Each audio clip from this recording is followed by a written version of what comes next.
Mitch Robinson had a career high 9 blocks. But the Knicks were trash tonight. So let's go.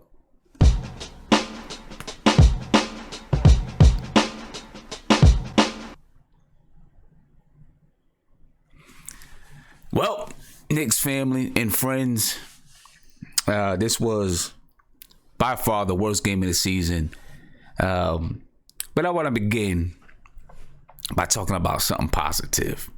All right, let's talk about as much positivity as we can tonight in such a terrible, terrible loss to one of the teams in the league that are definitely, well, they're not at the bottom of the league right now. They're 6-7.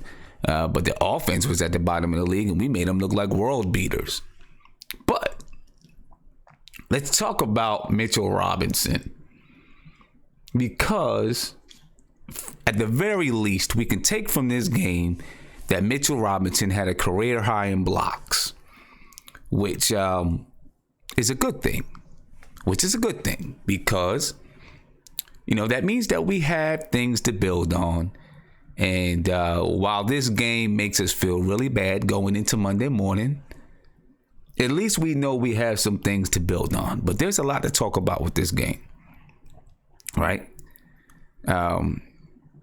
Does it mean anything to you that Mitchell Robinson had 9 blocks in the game? It means something to me, right? I'm encouraged to have a guy, that we know can, one of his blocks, he was on the floor and then got up and still made the block out of the 3-point line, which means he was still hustling. He was still working. He's got a lot to do to become the player that we think he can become. But let's be encouraged that he had 9 blocks tonight, and there will surely be more of those to come in the future. We could see this guy getting double-doubles of points and blocks, or rebounds and blocks, or maybe even triple-doubles sometimes, or a few times throughout his career, once or twice, maybe 3 times in his career, have a triple-double of rebounds, blocks, and points. So that is definitely encouragement. It's a lot of encouragement. Now, earlier when we did the pregame, we talked about Mitchell Robinson and Mo Bamba. I've got to say, at this point in their careers, Mo Bamba is ahead of Mitchell Robinson. A lot of people may agree with me. But he's definitely ahead of Mitchell Robinson.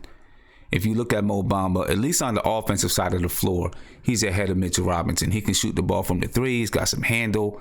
He can score in the post. Listen, I really do like Mo Bamba. I love Mitchell Robinson, don't get me wrong, but I like Mo Bamba. Draft time, when draft time was here, I wanted the Knicks to trade up to get Mo Bamba because I think he's got something, and he's going to be something special from that center spot, years down the line. I'm happy with Kevin Knox. Obviously we want to see some more things from Kevin Knox and give Kevin Knox a chance. I see some people, spewing some stuff about him in the chat. Give Kevin Knox a chance to become what he can become.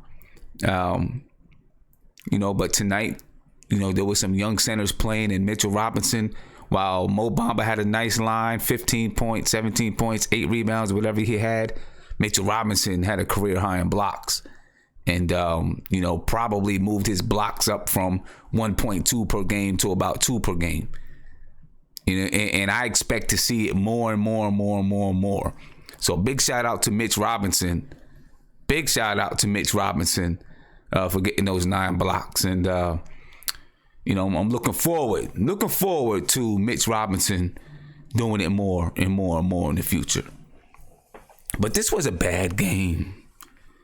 Just a terrible game. The worst game of the season. The worst game of the season by far for the New York Knicks.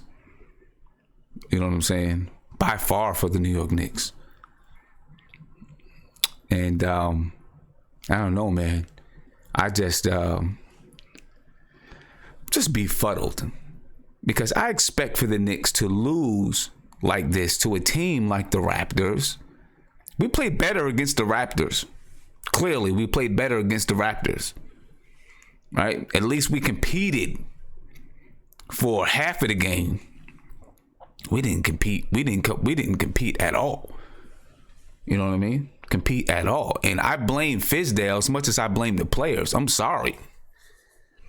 There's going to be people who disagree with me.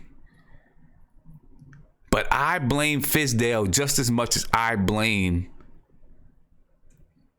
the team. Because I do not see the schemes, the offensive schemes that we need. I don't see them. The lineups are one thing when you get into the game. You're grasping at straws to try to find something that's going to work, and nothing's working. So you're throwing out crazy things to see if something clicks, and it doesn't. But I'm not seeing the schemes offensively. And I look at what Orlando was doing, and even though they only score 102 points per game, with what Orlando was doing tonight, listen, let's look at the stats. Let's talk about the stats for a minute. Before this game, Orlando was averaging 25 assists on 102 points per game, shooting 43% from the field. What did that tell me? That told me that they moved the ball, they passed the ball, but their shots not falling because they're a bad shooting team, at least right now. But at least they move the ball, pass the ball. They have some sort of sets. They have systems, and we've seen it tonight. We've seen that. And if they ever become a team that can hit shots, maybe you'll see them average 30 assists a game. If they get that shooting percentage up to 45, 46%, you might see them averaging 30 assists per game. But you've got to have something. You look at Orlando tonight. I mean, they scored in so many different ways, so many different schemes. Plays coming out from inbounding the ball, plays to inbound the ball, plays coming out of timeout, right? Plays, plays with a lot of movement, a lot of high screen and roll. I mean, they have a team that can do a lot of things, and they utilized everything that their team was able to do. Whether it be posting the ball up, penetrating to the basket, using the high screen and roll, finding guys on the perimeter. They used everything at their disposal, and that's why we got trounced tonight. So I'm going to bring in the video chat before I go over the recap of these stats and stuff like that. I'm going to bring in the video chat. All right? And, see what these guys are talking about. Right now we got Aunt G, we got Isaiah, we got Guillermo, and they're already chopping at the bits. So we're going to bring them in, let them get their piece off, then we're going to recap the game real quick. And by the way, if you haven't subbed the channel, please subscribe. Hit me with a thumbs up. I'd appreciate it if you like what you see. And ring that notification button. Get a notification whenever a video drops, whenever I go live. Anyway, let's bring the guys in. Isaiah, what's poppin', man? Sim. I'm gonna start this off with the positive because you made me think about the positive. Yeah. When KP and Mitch come back, oh man, the league better watch out because I don't think nobody's gonna get into the paint. Mm-hmm. I don't think. I think when they get back together, we're going to lead the league in blocks easily, and they're going to be fighting for Defensive Player of the Year. Okay, now that we got the positives out the way, let me get on to the positive out the way. Huh? Yeah. Go ahead. You know what I'm saying? Yeah, we got that out the way. David Fizdale. Yeah. David Fizdale. I love David Fizdale. I do. I do think he's the right coach for this job. But for God's sakes, the disrespect that I've seen tonight with David Fizdale. Listen, we're last. Do people understand that we're last in the league in assists per game? We're literally last. You know what I watched today? I watched zero ball movement. I watched hero ball after hero ball after dumping it off to the player and let everybody just standing around doing ISO and just letting the one guy shoot the basket. No second chance points, no moving, no cutting. Literally just one guy gets the ball, everybody standing around the corners looking stupid. No ball movement. It is unacceptable. We need to talk about this more in the simple fact that there's literally no ball movement in this offense. That is a problem. This is what scared me about us not getting Mike Budenholzer. I literally seen Tim hit bad shot after bad shot. And I know Tim is doing good this year. I'm not trying to get him. I'm not trying to kill him. But for a guy that talks about getting in people's faces, I haven't seen him get once in Tim Hardaway's face. Not once. And I seen Tim hit shot after shot, not moving the ball, trying to shoot every three he can to get. You can't bring us back with one shot. You can't score 30 points in one shot. Move the ball, cut, do something. And it's, also it was really funny is that Frank is the only one that gets taken out the lineup to prove a point, to get the offense going. And what do? You put in another ISO non-ball movement player to get the offense going. I don't understand it. Why is it always Frank has to be the example to get the offense going? Take Tim out. This is what Bud did to him in the Hawks. If you shooting bad shots, if you shooting like crap, you're getting out the lineup. Show some accountability, Fizdale. Stop freaking every other player gets it. All these players that just do ISO, they get to do whatever they want. No repercussions, nothing. Get in these players' faces. Get them out the game. Teach ball movement. This is unacceptable. We averaging 19 assists. This is unacceptable. This is a young team that should not be tired. I'm sorry. They should not be tired. They're all 22, 23. They should not be tired. Move the ball.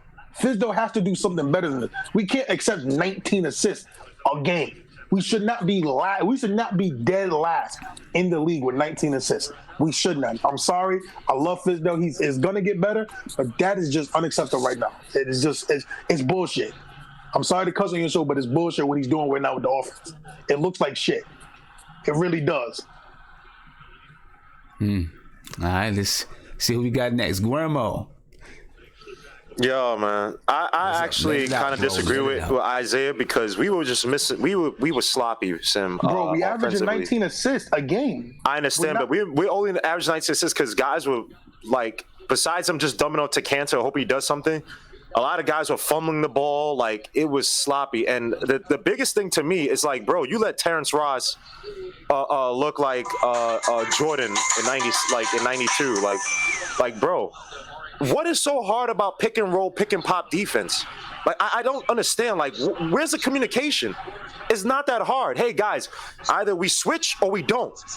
Like, it's so hard. Sim, how many times you saw today on a pick and roll where the guy literally, the pick and pop, the guy will pop out of three and no one's on him. At the top of the key, no one's on him. And I'm like, yo, bro, why two guys following the center that's going down?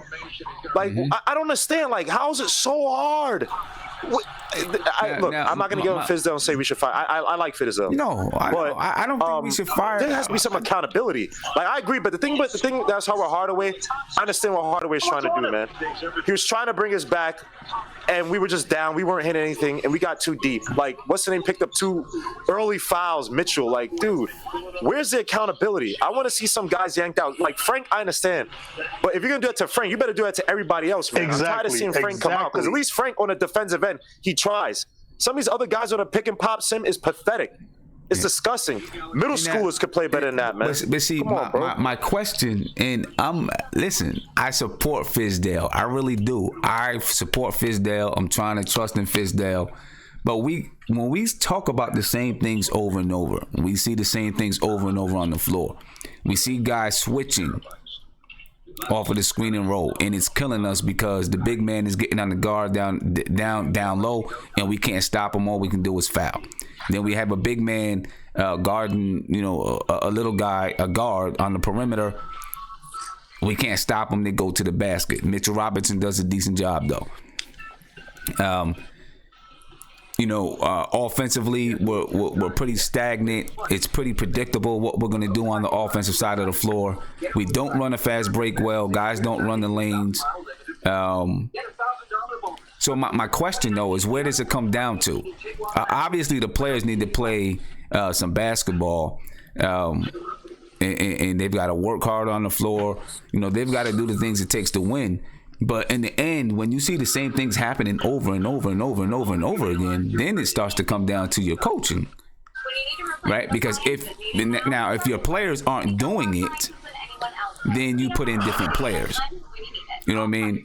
So I'm not. I know it sounds like I'm coming down on Fizdale. I don't know what happens in the locker room or what happens in practice. I just know what I see, and I see the same issues happening time and again. We're a poor shooting team. I don't know if coaching has something to do with it in the way that you design your schemes and plays, but players just got to make shots as well. You know what I'm saying? You got open shot. You got to make the open shot. And there are a lot of times when we get open shots and we don't make the open shot. You know what I mean? But where are the plays to get some of these guys some better shots, man? We talked about this exactly with Frank, right? Why is Frank playing as a perimeter player? Frank is not a perimeter guy like that, bro. He's a guy with a 7 foot whatever wingspan. Put him down in the box. Have him operate like Jason Kidd. Like, where's the ingenuity in today's basketball? Everybody wants to play like Golden State Warriors. Where's the guys going to say, all right, I'm going to do something counter to that and play with the guys that I have? Yeah. This is why bums like, who's that? Luke Walton's having problems with the Lakers. He's trying to make him a 3-point shooting team and they're not. Like, we got guys who can drive to the basket. Hozonia could drive to the basket. Even Nas could drive to the basket to some extent. Vonleh could drive to the basket. Where are the plays to set that up, Sim? Yeah, and that's my question, because I look at a team like Orlando. Orlando coming into this game, they shot 43% from the field. They shot 32% from three. The same type of numbers as us, but they average 25 assists per game. Right? Six assists per game more than us. And why? Because they are running sets. You can see them running sets. They are clearly running sets on the floor. Now, every team is different and has a different makeup. And maybe Fizdale, has his own timetable. But, geez, I just want to see... I want to see something happening on the offensive side of the floor. Listen, we score 100. Well, up until tonight, we were scoring 107 points per game with a fairly slim offensive repertoire with this team. You know what I'm saying? I don't know. Ant, what's going on, man? What's up? Zay, I got you. When you look at both rosters and the way both teams played tonight, Orlando didn't play super hard. They weren't like out there playing super hard. Our talent-wise, it was even. If we may have had more talent, I don't know. So to me, the game came down to coaching. Period. It was a Clifford out-coached David Fizdale horribly tonight. The Magic were more prepared. They were getting their guys open looks. Vucevic kept getting down to the middle of that paint. He was getting wherever he wanted all game long. And, I said it the other show, and guys like Frank are not going to be productive playing this freestyle of basketball. It's not going to work. You can't throw him out there and just say, go play. Like, he needs structure, and he's a system basketball player, which means he needs to be in an offensive system to get the most out of his abilities. Kawhi is a system basketball player. A lot of guys are system players. You have to put them in an offensive system and give them something to run. But when you tell Frank to just go out there and play, he's going to defer. He's going to not be sure, because that's not his play style. So he's going to defer to guys like Timmy and Trier and he's gonna let them go because that's the way they play. They play just give me the ball and I'm just play basketball. That's not how Frank plays. And to me, Frank has not been invested in as our draft pick. I don't think he's been invested in enough. To have him play 6 minutes tonight, to me, was crazy. That's ridiculous. He got up to a slow start. Cool. The whole team got off to a slow start. I'm not saying you don't play Burke. I'm not saying don't play Moody. I'm not saying take some of Frank's minutes away tonight. But to not have him play after the first quarter at all, when they were scoring on us at ease, to me, Frank is not being invested in enough. You're not going to see any team do that to their top player. To the top draft pick. It's not going to happen. This season was about Frank, Knox, and Mitchell Robinson developing. Mm-hmm. Frank should not be playing 6 minutes. I'm sorry. I don't care if he's struggling. You have to let him play through his struggles. Because now what's going to happen is the next game, Frank is going to come out timid because he's afraid that if I make a mistake, I'm getting pulled. Yeah. Timmy doesn't get treated that way. Cantor can get burned 20 times in a row. He's not getting treated that way. Vonleh and Hazulia could do the dumbest thing 10 times in a row. They're not getting treated that way. You have to let a guy like Frank play, and Fizdale has to install an offensive system for guys like Knox, for guys like Frank. He has to. Yeah. These guys are not going to thrive. He's trying to be Steve Kerr without the talent. Steve Kerr can roll the ball out there and say, just run, just pass and cut. Because he got Steph Curry, Kevin Durant, Clay, and Draymond. With a team full of young guys, you have to give them a system to run. Because if not, then they're going to fall apart and they're going to revert to hero ball and just chucking threes. And that's what we saw tonight. Fizdale was out coached. Fizdale needs to look in the mirror after this game. Not saying to me, he's done a pretty good job so far. Mm-hmm. I'm not going to take this one game and say he's terrible, but we have to be consistent with our criticisms. If we're going to criticize the players in other games, tonight I feel like it's a night that Fizdale needs to be criticized because he got out-coached, period. He got out-coached. That was not an NBA offense out there that we saw tonight. We're playing like it's preseason still. We're playing like it's preseason. Yeah. And, Trey Burke came in for Frank and played for Frank. And listen, I get it. You wanted to see if we can get something going to the basket, see if we can get more points on the board. I understand it. And then we were playing a smaller point guard in DJ Augustine, so Trey Burke could match up size-wise against DJ Augustine. But the bottom line is Trey Burke, he was going to come in and go one-on-one, what you saw. And it did not help us at all. We ended the third quarter still down 24, maybe down 25 or 26. It didn't change anything. It didn't change anything whatsoever.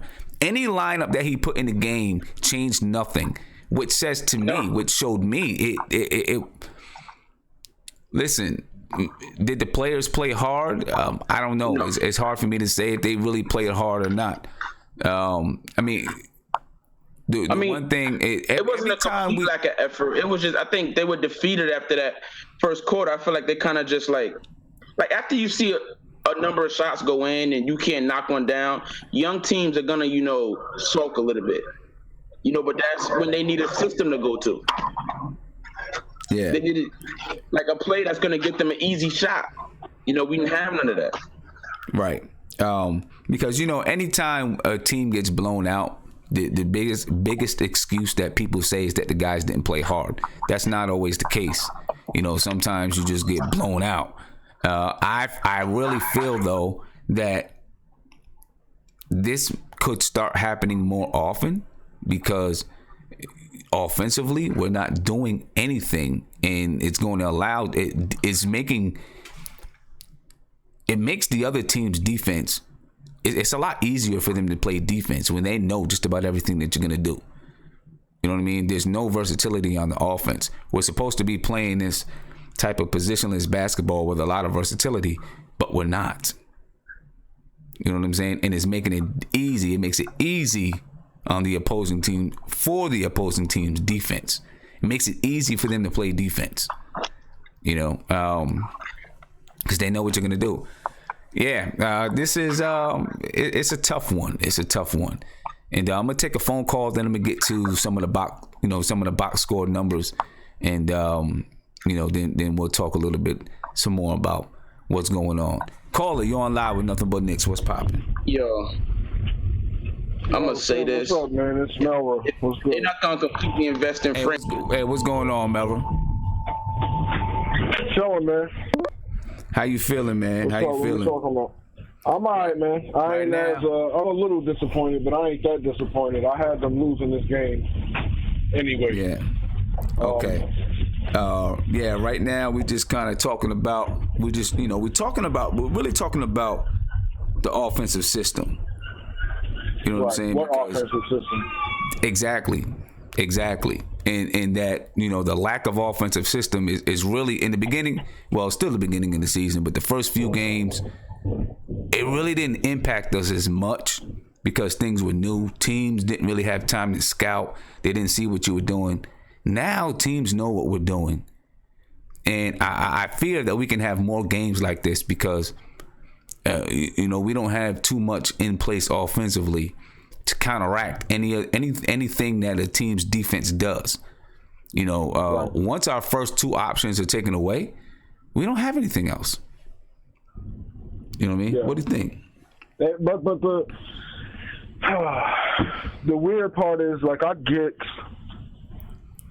get the trying to develop these kids, but within developing them, aren't you supposed to? I don't see the plays to develop them either. Because if you're setting up plays specifically, say for Frank and Mitch pick and roll or something like that, or some corner threes or something to get them going, to get them fluid with the plays, to know what they're doing. I don't even see that. So it's like you're trying to develop them, but it looks like you're trying to develop them by letting everybody free ball it and see what they got. And is that really developing them? Right. And see, to Are me, you really? And one thing, my thing is, and I wanted to ask you, I'm starting to think that Fizz is too understanding, if you understand what I'm saying. Yeah. And it gets to the point where we get what Perry and them said that you need to do. We get what you were saying before. That's why I mentioned before the season started with all his talking, like, he talking too much. Because once you say all of this, now all of the fans and everybody that's listening is going to hold you to your word. And we want to see what the hell you're talking about. And we're not seeing it now. But I think he's starting to be too understanding. He'll say a little bit about bad games, but then sometimes, well, I saw this and they did this, and I'm not that mad if they. No, come to one of these post interviews and flip out on them. Yeah. Be disappointed. Show them your disappointment. I'm tired of hearing we a young team, and I don't expect them to win a lot. I honestly don't. But some of these games, man, you got to put some pressure on them.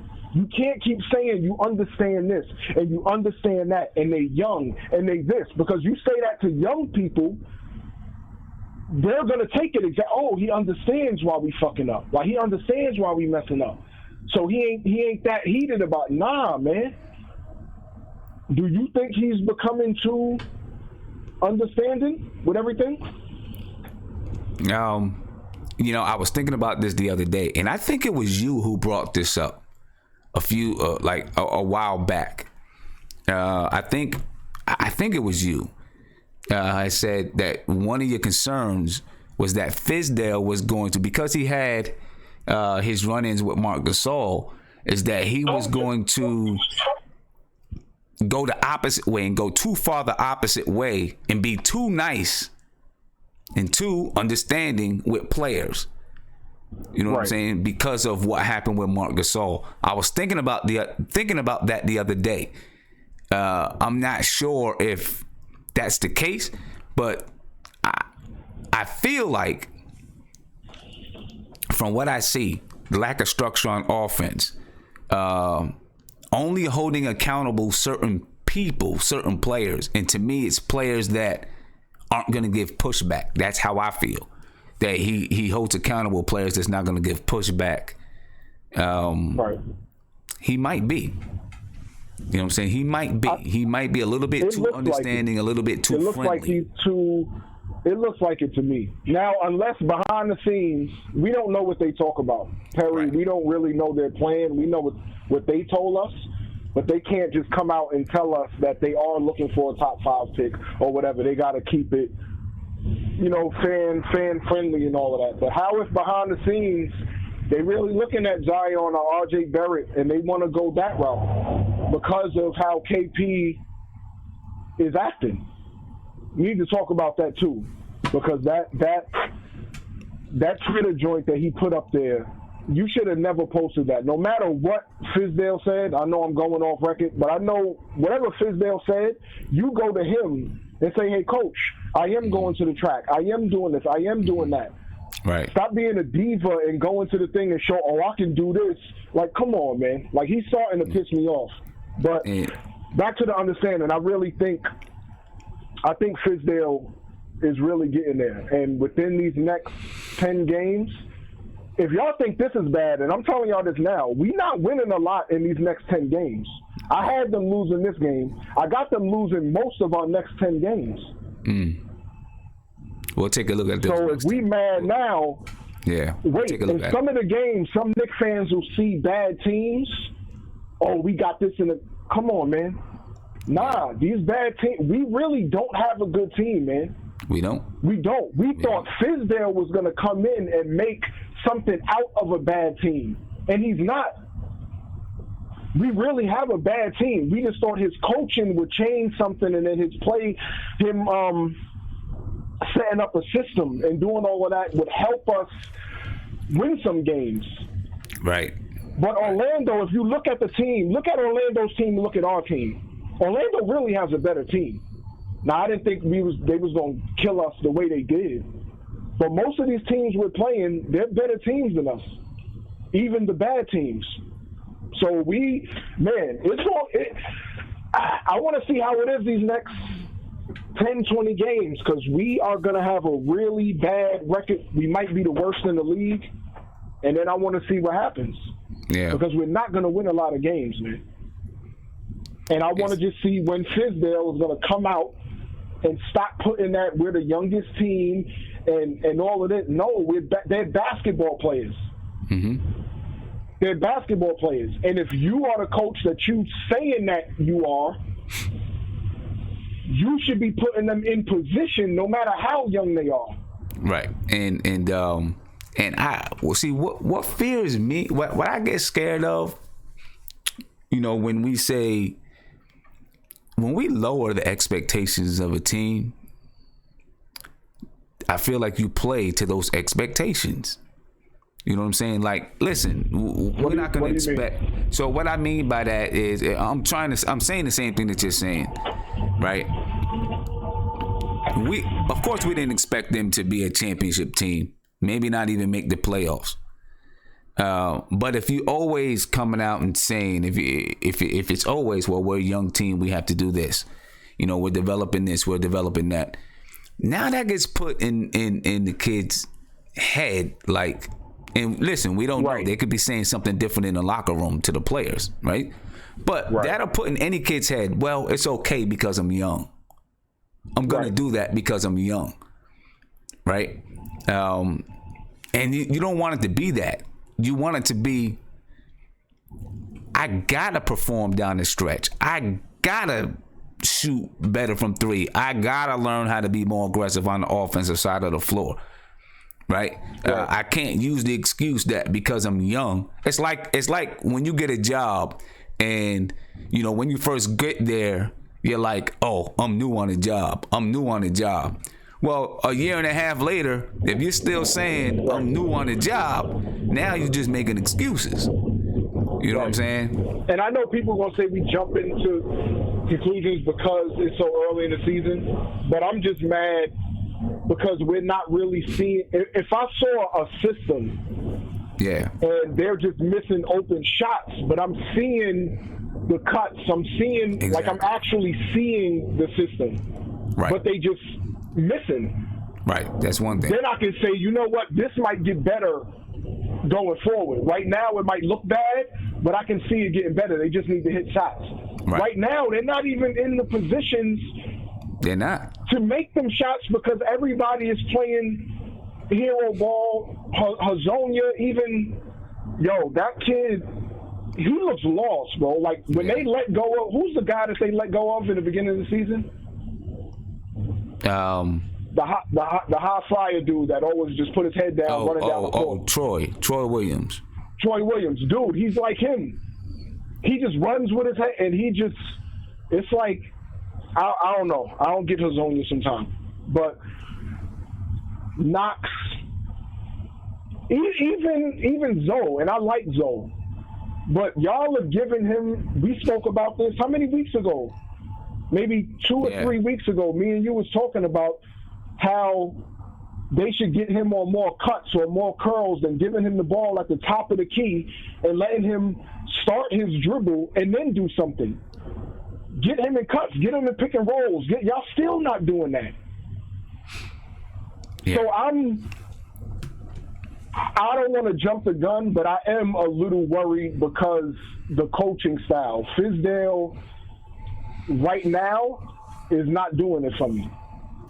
And I'm not calling for him to get fired and no stupid stuff like that, but let's see what happens the first 30. If this is the same thing, if we're going through the same thing at game 30, now what happens, Tim? At game 30, if it still looks like this and we're still not seeing the system, can you really blame the players? Right, exactly. That's my point right now. Hey, Melva, man, thank you for the call. Everything you're saying is right. Everything you're saying is right, bro. So I'm gonna let you go, but I appreciate the call, man. You can answer off the line, but what did you think about that KP joint with him going and putting that picture up on? I wasn't sure. Yeah. I'll answer off the line. All right, bro. All right, peace. Later.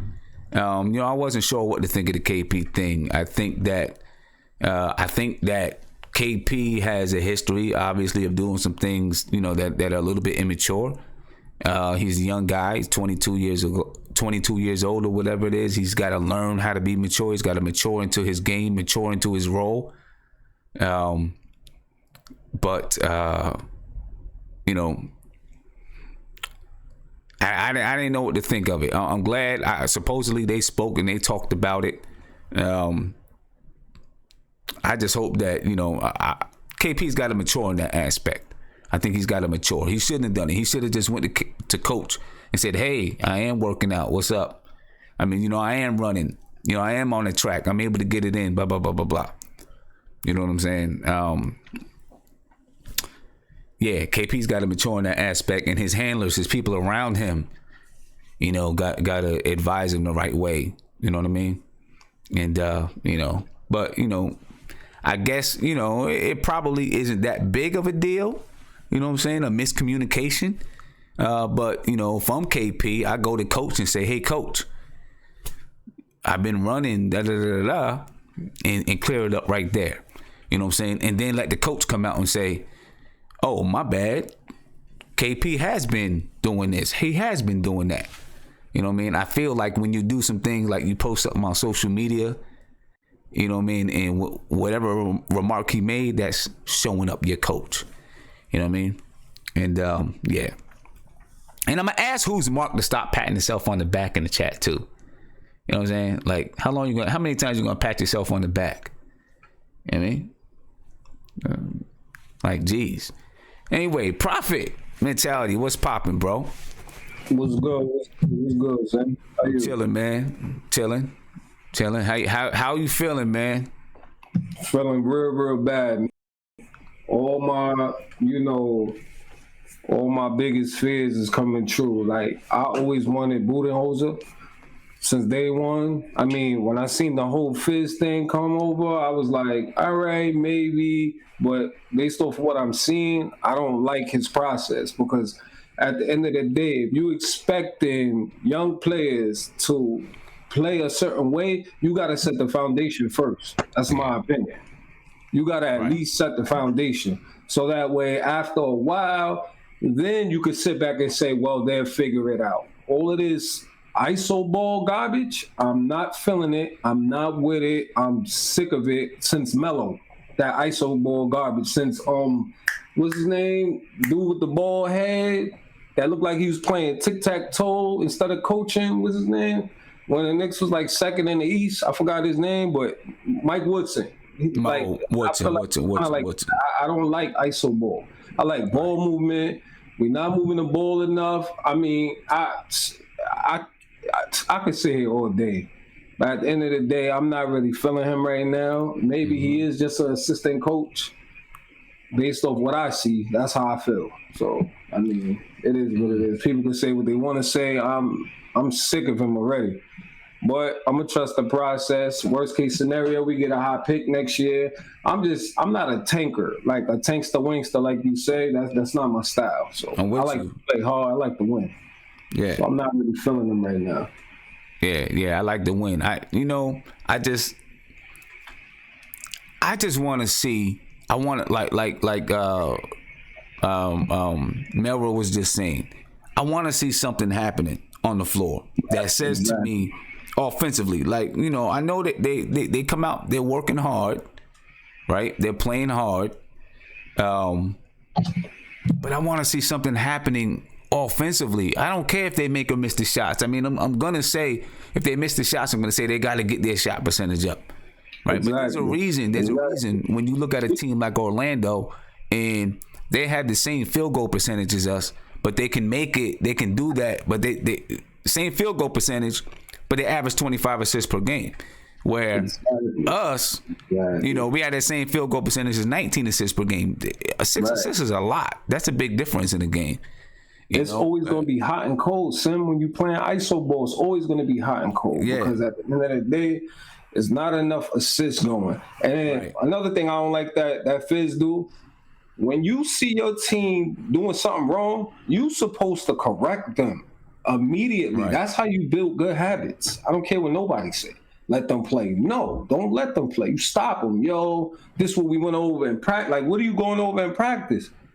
Obviously, you probably not really going over what you're supposed to go over in practice if you're not trying to instill it in the middle of the game. That's my whole thing. Like, are you correcting them? You're supposed to correct them. That's how you set the foundation. Now we build it on a weak structure.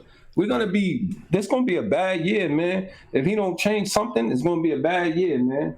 Like, for real. I'm getting sick and tired of him already. I'm telling you. I'm trying my best to, everything in me like, Prophet, give him a chance. But I'm kind of like, I don't know. Something got to change, Sim. I'm real sick of him already. Yeah. Like, I hear you. Because, like I said earlier, when you are, and listen, I'm supporting Fizdale.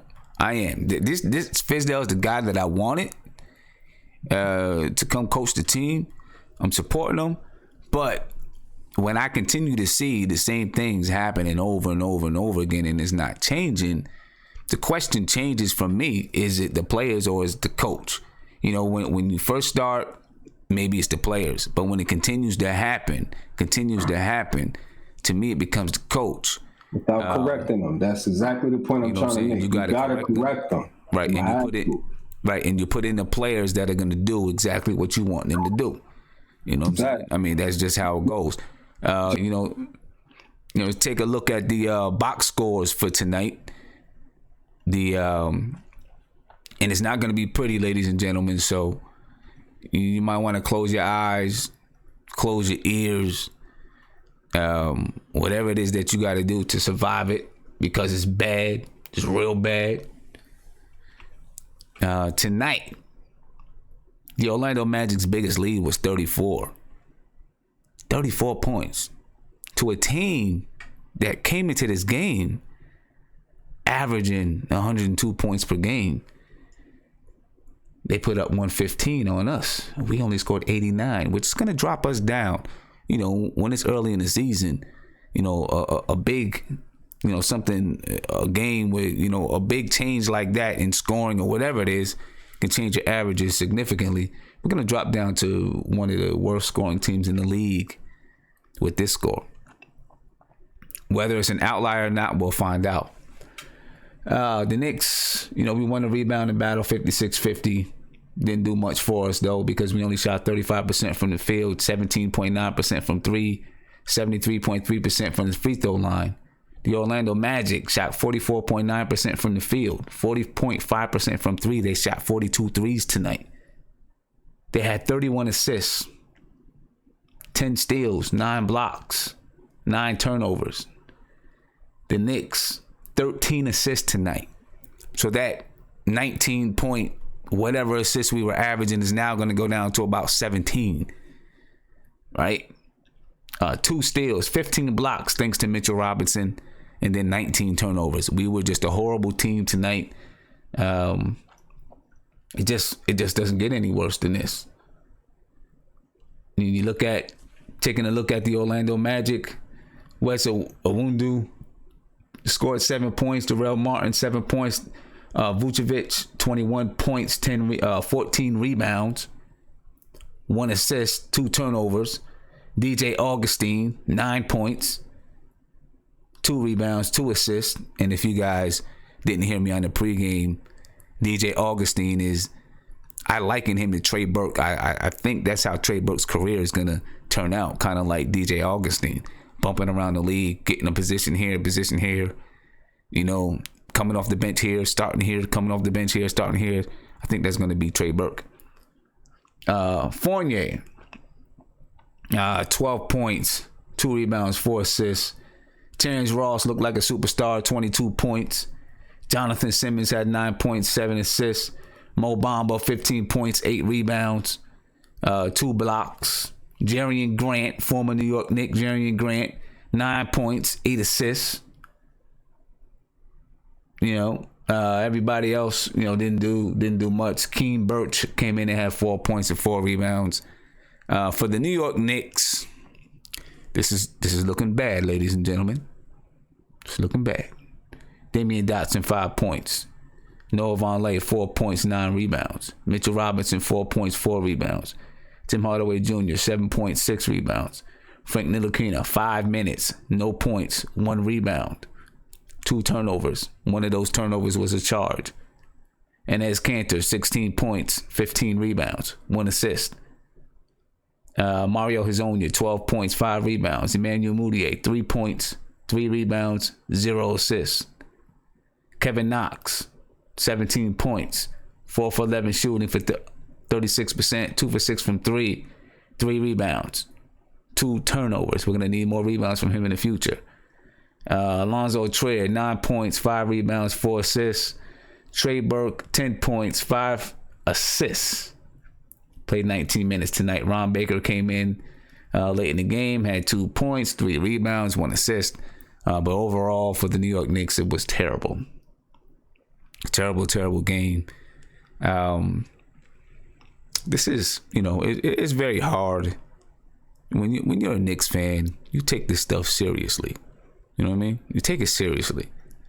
And when we get smacked up like this against a team that shouldn't smack us up like this, it's frustrating. Really frustrating.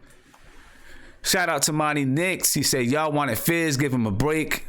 And he says, Coach Bud. I did want Fizz, but even if I want a player, a coach, whoever it is, I'm going to criticize them if I think they need to be criticized. Chester says, you can't rebuild during a rebuild. Fizz is not the problem. Obviously, Fizz isn't the whole problem, but I feel like he's part of the problem too. No coach is perfect, and I think that Fizdale, my biggest issue with Fizdale is that I don't believe that, offensively, we need some structure. I don't feel like you can teach a team to play the way you want them to play without giving them principles to work on. And those principles come from having a structure. That's how I feel. Right? They come with having a structure. That's how you get those principles in place. You have structure and discipline and accountability. I'm not seeing it. That's everything that they sold us on. I'm not seeing it. If somebody else is seeing it, please point it out to me. I will gladly see it, but I don't see it. I don't see it whatsoever. Maybe some bits here and there, but I feel like the players that he's holding accountable are not the players that always need to be held accountable. I feel like it's the easy ones that he holds accountable. You know, the guys that, like I said, he knows aren't going to say too much to him. Let's take a look at the keys to success that we went over in the pregame. And listen, we didn't do much of any of this at all. Did we have a strong start? No, we did not. So that's a thumbs down because we got outscored 30-10 in the first quarter. Did we outscore Orlando? Not at all. Not even close. Thumbs down. Did we see more pick and roll or anything else that would say that we have some idea of what we're doing offensively? No, we did not. Thumbs down. Did we win the rebounding battle? We did, but it was all for naught. We didn't do much with it when we got the ball. And then second half execution, my friends, we couldn't even, a lot of times you get down, you get down by 24 points, you make a push, maybe you get it to within 10. We didn't even do that. Still didn't execute. You lose 4 out of 5 of your keys to success, you lose the game. And that's exactly what the Knicks did. We lost the game. We didn't just lose the game, we got smacked. We got pushed around, we got beat up, we got embarrassed. And we should be upset, pissed off, mad coming out in the next game. Ain't no excuses, man. You know what I mean? No excuses. I don't know. I mean, that's good. That should always be the mantra, man. No excuses. If you got smacked around, okay, you admit you got smacked around. Now let's go back out the next game. Let's see if we can make something happen. But that right there, ladies and gentlemen, that was our keys review. We reviewed our keys to success. But look, there just wasn't much going on with the Knicks tonight. So it is what it is, man. We're gonna get back and talk to our video, to our video chat a little bit, see what guys thinking about this game, because I'm just kind of upset. I'm still upset. Let's get back. Guillermo.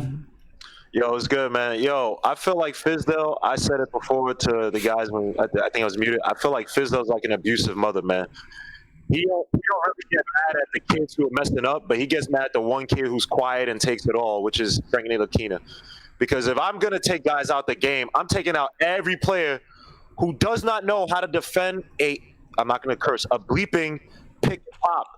Terrence Ross should not be going for 50 like he's Jordan or Kobe in the Garden, bro. He should not. This is Terrence Ross. There's a reason why he's a sub or whatever, a journeyman, whatever you want to call him, bro. This guy's not a premier player. And every time I'm seeing him, guys are getting stuck, man. Accountability. Take out Tim Hardaway. Scream on him. You know what they do in the Army? You know what they do in the Army when they want to set a precedent for the other guys? They take the guy who's the strongest, but he seems like he's not the one who's really he thinks he's get away with stuff. They beat him up. They beat him the F up. I'm talking about the sergeants, whatever, to teach a lesson like, yo, if we could beat up the strongest guy, all the other guys are fresh meat, so you better fall in line. And that's what needs to happen on his team, Tim. I'm tired. I understand the offensive thing. Guys are trying to get us back in the game, man. But we need accountability. And I feel like I like Fizdale, but I think what he's trying to do, man, he's trying to butt up to the guys who can score a lot, blah, blah. And I think he's trying to push Frank Ntilikina because he's going to go hard to Kyrie next year, man. It doesn't make sense. Even if Frank Ntilikina is not doing well offensively, defensively, I've never seen Frank Ntilikina have a game where he's out of it defensively. Mm-hmm. And he's the type of guy, a few turnovers here and there, when we're down by 20 and it got to like 17 or 18, he's the type of guy, hey, we get three or four steals here, we get a fast break. Now that 18 instead of a pendulum swinging back to 25, maybe 18 goes back to 13, and now we have a game. That's why I never underestimate defense. But when you got guys like Burke, you got guys like Tim Hardaway, that's what you want to live and die by. The culture's messed up, man. Yeah. Oh, bro. Yeah, I know, man. You're right. You're right. And that is. And listen, I know this whole show right now, ladies and gentlemen, is sounding like a David Fizdale ragging session. But I mean, I'm upset that I don't see certain things in place, and when I don't see those type of things in place, to me, it's the coach. So it is what it is. About Frank not getting any burn, and I think it's a mistake. I agree with Aunt G. I think that's a big mistake. You know what I mean? Listen, if you wanted to pull him, is to put Trey Burke out there. I get it. Right? You pull him, you put Trey Burke out there. Okay, he wasn't playing well, but you crush a kid. You know what I'm saying? Because I don't know, he wasn't playing any worse than anybody else that was on the floor. That's what I don't get. So to me, it's like you're placing blame there. He wasn't. I mean, who was he playing worse than? You know what I'm saying? He wasn't playing worse than anybody else on the floor. Sam, can I say one more thing? And I'll let you go. My bad. Like you said, bro. If you have a front court of Mitchell Robinson and Vonleh, these are two guys that don't have a back to the basket game, right? So that down low area when they're in the game is essentially vacant. Like you said, the defenses know, all right, I don't have to have the greatest of front courts to defend these guys because they're not going to play back to the basket game. Now, when Canton's in there, I got to get some of my big men down there because he has moves. If you have a front court of those two guys who are not going to play back to the basket down there, why not have Frank operate down there? Why not? Right. Why not have him operate? If they double team on him, now you can pass out to the open guys. We have guys like Dotson. We have guys like Hardaway who can shoot the three. Why not operate? Like, I'm telling you, and I don't want to – I hope this is not true, but I feel like he's making way for Kyrie. And I think that's an awful precedent because we're putting all our eggs in one basket because it doesn't make sense for Franklin Ntilikina to not get burned just for even the defensive end. And you're giving a bad message, bro. This guy, not Dotson, Trier, plays ISO zone. When it's good, we like it. But when there's times where it looks awful and he doesn't give him the quick trigger, bro. But you taking out Frank because he had a few misses or he wasn't being aggressive enough. Right. Oh. And the thing is, it wasn't even that he wasn't being aggressive enough. What was he tonight? What did he shoot tonight? We might as well go ahead and break down the players. In this section here. This is what we usually do around this time. Break down the players. So we're talking about Frank, right? Tonight, Frank Ntilikina. He shot 3 times. He took 3 shots. All right, 2 of them were threes. Okay, he had 1 rebound. He only played 5 minutes. That's not even enough time to know if he was going to be aggressive or not. He really didn't make too many mistakes while he was in the game. You know what I mean? Do you expect him to play defense on the whole squad? They scored 30 points in the first quarter. They jumped out and scored 8 straight points, 10 straight points. It was 10-0 before you knew it. You know what I mean? The couple of times that he did cut to the basket and looked to get into the post, he was looked off and the ball was moved to the other side of the floor. And I don't mean looked off in a negative or a bad way. They just decided to move the ball to the other side of the floor. People are sit and say, well, he had 0 points. So what? I mean, on a night like tonight, Tim Hardaway, who is your leading scorer, had 7 points. I'm not hearing a word from anyone about Hardaway. Right? And he only played 26 minutes compared to what he usually plays because he wasn't playing well, I guess. Still, 26 minutes is the most of that any player played. Right? There's other parts to the game than scoring. That's why I just don't understand. Do you guys understand? Yes, Orlando scored 100 and whatever points, 115 points. But do you know what made them score? It was everything else that happened that got them to score. It was the good backdoor cuts. It was good off-ball screens. Right? It was running good lanes on the fast break. It was all those things. You know what I'm saying? And listen, if he still wasn't playing well, but you don't play him the whole second half, he played the first half of the first quarter. Is that really enough time to know if a player is playing well? If that's the case, then nobody from the starting 5 should have played again. If you're going to say that Frank is the reason, so you sit him down, then nobody from the first 5 should have played again. Because Mitchell Robinson went out early with 2 fouls. It wasn't like he had 1 block, no points, nothing else. He went out early with 2 fouls. How come you didn't say, okay, well, we're not going to play Mitchell Robinson anymore? How come you didn't say that? Right? In the first 5 minutes of the game, the Knicks didn't score. So that means Hardaway didn't score. That means Noah Vonleh didn't score. That means Damian Dotson didn't score. None of those guys. We're talking about the first 5 minutes of the game. So it's bullshit when you say, well, he wasn't playing well, because nobody was playing well within that first 5 minutes. Everybody was 0 for 3 or 0 for 4 or 0 for 5. The whole exact team, the whole entire team was 0 for 3 in the first 5 minutes of the game. So how can you blame that on Frank? That doesn't make sense.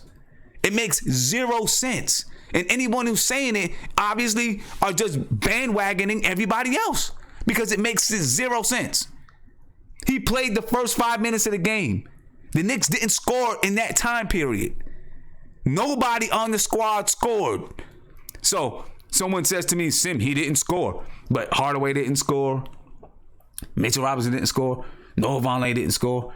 Damian Dotson didn't score. None of those guys scored.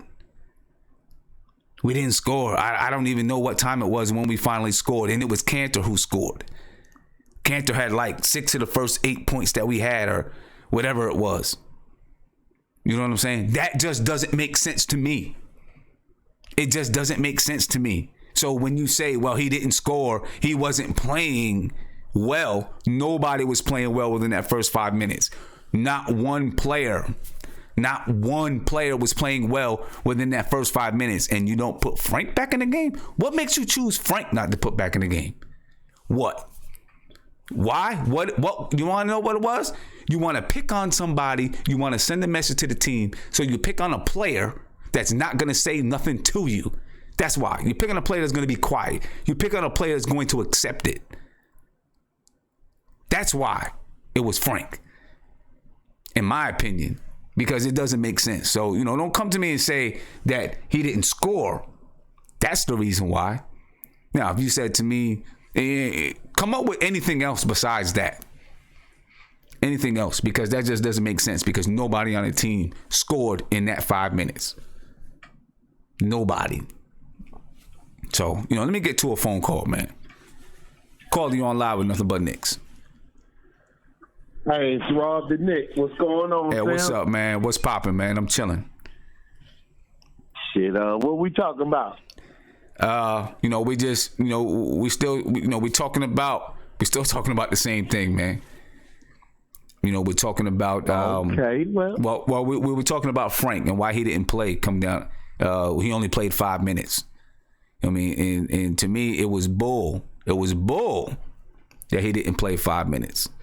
You know what I'm saying? Because, basically that's like blaming Frank. He was the starter and then he only played 5 minutes. You know what I'm saying? He only played 5 minutes. To me, that's like blaming Frank for because nobody played well in that 5 minutes. Is like blaming Frank. You know what I'm saying? Well, I look at it like this here, man. Look, we've been handling Frank with kid gloves.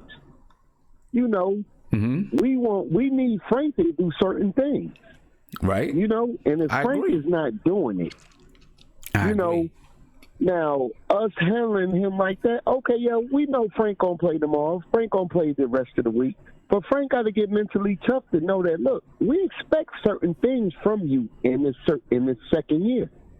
And if you're not giving that to us, and Moutier is doing it, or Trey Burke is doing it, look, we're not done with you. But he got to get into his head mentally that you have to play better every day. Every day. And if we had to do this today to him to open up, he was already in a slump. We played with him through that. And I'm not giving up on him, but he has to be mentally tough to handle that. does. he's 20 now. Okay, yeah. So is the dude in Dallas. He was 19 too. Mm-hmm. So Listen. we just can't hold Frank's hand. Listen, I agree. We expect certain things from Frank. I agree. And if he's not giving it to us, it's the benching. Okay, when Trey Burke was in the doghouse, it was cool. Everybody said, "Oh, Trey in the doghouse." Okay, Frank, introduce yourself to the doghouse. Now the thing is, well, see, the thing about Trey, I was asking questions as to why Trey Burke was in the doghouse because I felt bad for him, right? And me personally, I don't think that he was in the doghouse. I think in the beginning of the season that Fizdale had a conversation. Like, look, I'm gonna give y'all all a good shot at trying to get this job. I mean, 11 games in. I think that they understand it. That this is how he was going to do it. Well, because I don't see nobody soaking on the sidelines about no playing time. We're talking more about it than they are. Nobody is really like. But look, I think that Trey Burke. I'm not sure that Trey Burke is going to come back and get 20 minutes in the next game. But my thing is this. It's not about Frank Ntilikina going to the bench. I don't have a problem with Frank Ntilikina going to the bench, right? But how can you give him 5 minutes, and in that 5 minutes, not one person on the team scored, not one person on the team had an assist, not one person on the team played well within that 5 minutes, but then you just choose that you're going to bench him? That's what I don't get. Well, you're right. You know what I'm saying? Look, that's what I don't get. The way that it happens is never a good way that it happens. Maybe Fizz felt as though, okay, well, I can do this now. I can do it now. We're looking at it like, in the big picture, Frank is going to still get 25, 30 minutes. Yeah, he is. He probably is. I would hope so. You never know. But if we're talking about developing our 20 games youth. into the season, 20 games into the season, let's see how everything is going. Right now, it's like you said, he said extended preseason. Okay, this is what happens. Right, but I feel like this. You're talking about developing the kids, the young kids. That's what the season is supposed to be about.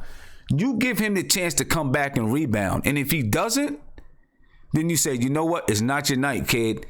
I'm gonna take you out. So you took him out with 5 minutes when honestly you can't tell if anybody was gonna play well. You start okay. True. You didn't play him the rest of the half. Okay, right? You were trying to figure out what's happening, what's going on.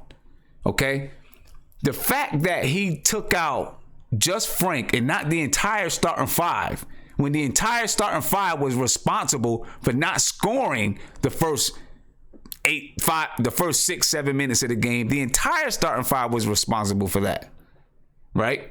The fact that you just took out him says you were the problem. And you know what? The team never made a run. They went down by 34 points. So it clearly wasn't him. You know what I'm saying? My thing is you give him the chance to come back and recoup and redeem himself. And if he doesn't, then you say, okay, you know what? I put you back out there for 5 more minutes. I'm sitting you down. You get a shot the next game. We early into the season. You're 100% right, Tim. But okay. Yeah, I mean, my thing is he didn't do it today. Okay, it's cool. You're right. It is cool, but I think you're supposed to. If you're trusting someone that I'm trusting you to be this guy, you got to give them the chance to rebound within that game. I don't know. To me, it just doesn't make sense that that's the guy that you chose that as the culprit. That's what it says to me. That's the guy you chose as the culprit, right? Well, so you're going to play the same amount of minutes as Ron Baker. Sometimes development is, you're right, Tim, but sometimes developing is mental toughness. It ain't always on the court. You're right. Mental toughness. Sometimes this may be a mental challenge for Frank. Okay, it didn't happen your way. You should have been back in the game. You didn't. How you going to mentally recover from this? Frank is probably handling it well. I hope that he is, and I hope that he's a tough-minded kid. We're the fans questioning it, right? We're the fans questioning the move. You know what I'm saying? Because I mean, I'm not the type of person. I don't feel, even with Trey Burke, you just snatch someone out and then they don't play at all. I don't know. I mean, and listen, I can't say what they talked about in the locker room or anything like that. Maybe they've already had conversations that we don't know about. You know what I'm saying? And you know what? But I and feel that's like exactly what I'm saying. Like, I think when he was dragging them around to those playoff games, that he was talking to them like, "Yo, I'm gonna give y'all equal shot. It may not be the way that you see it, or the way, but I'm thinking that that's what he said." I don't know. I don't know. I know when Trey Burke. I know when Trey Burke went to the bench and they interviewed him, he didn't look and sound too happy about it. You know what I'm saying? We'll see. But I'm just, I don't know. It just seems weird to me. I'm looking at all these other players. I'm looking at all these other players. Frank need to give us more, man. Frank what? Because you're the key. You're the responsibility. You're the point guard. Right, you are right. You're the responsibility, but that responsibility does not always mean scoring. It doesn't. It doesn't always mean scoring. Put yourself in the position. Right. Right. And when you look at our other point guards, it doesn't mean scoring. You're 100% right. And when you look at our other point guards, you look at the other point guards. Emmanuel Mudiay played just about the same amount of minutes as Trey Burke, 17. Right? He had 0 assists. Yep. He also had 2 turnovers. He only had 3 points, but obviously he had more time to get those 3 points. He still played 17 minutes. Right? Trey Burke was the only one. Trey Burke was the only one, 10 points, 5 assists. Okay. So what's that? You know what I'm saying? Trey Burke, 5 assists. Huh? He gave you, if we would have had that initial push early, maybe the game would have turned out different. I'm not killing I don't think so. I don't think so because to take what happened, get mentally tough with it, come back. He does. And it's not. But listen, I'm not arguing about anything that Frank said. I'm arguing about what I see and what I don't. I just don't think that is right to use him as the scapegoat. You know what I'm saying? Because although Trey Burke did come in and he gave us 10 points, he gave us 5 assists. I also seen multiple times where he came down and missed a shot, and DJ Augustine came right down and ran to the basket. You know what I'm saying? I mean, obviously we have an imperfect team. I just think, if you're trying to develop these young guys, you've got to, I don't know, you don't start them. To me, you don't start them and then say, okay, you're the reason why, so we're not going to play you the rest of the game. Part of the game too. You know what I'm saying? Especially when you've been leaving other guys. This wasn't on the court today with Frank. Mentally develop you too, to let you know that you get on this court. Yeah.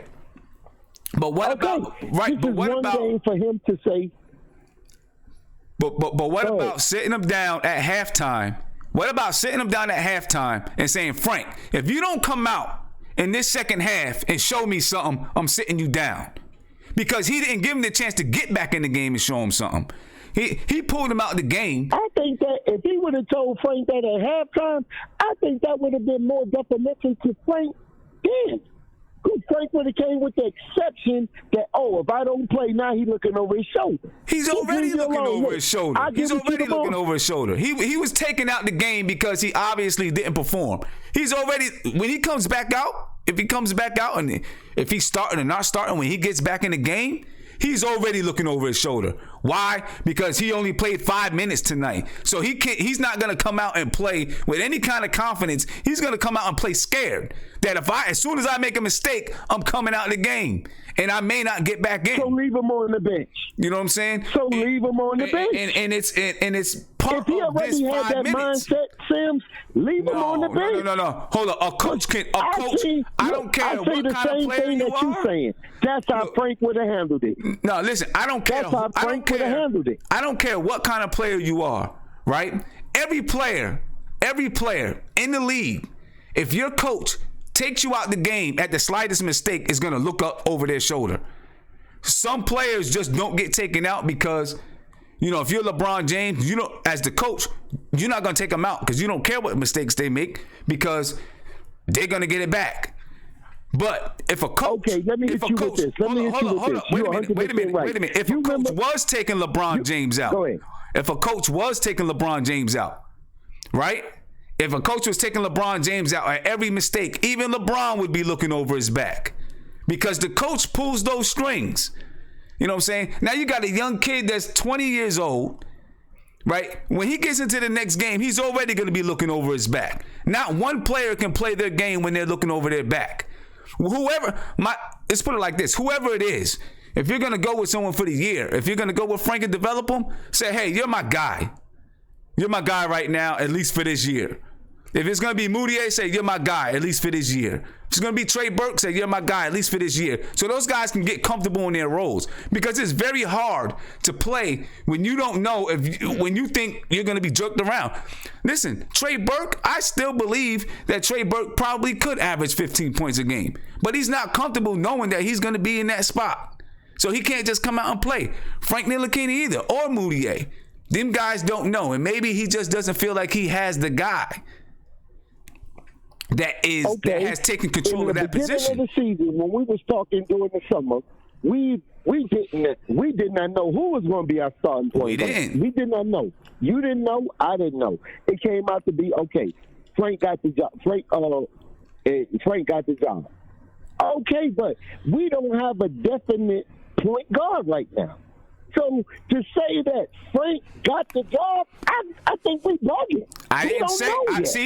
I never said to say Frank got the job. I said whoever your point guard is going to be. No, we as a whole group. Us as a whole group, not you. Not putting it on you.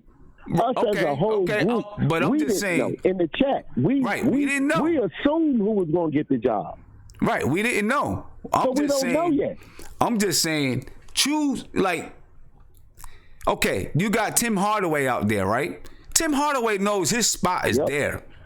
He knows he's not getting taken out. So he can play the way he's going to play. Did you see last game when Fizdale was going to take out Hardaway when he had 4 fouls? He told him no. Him to the bench. He said, nah, I'm good.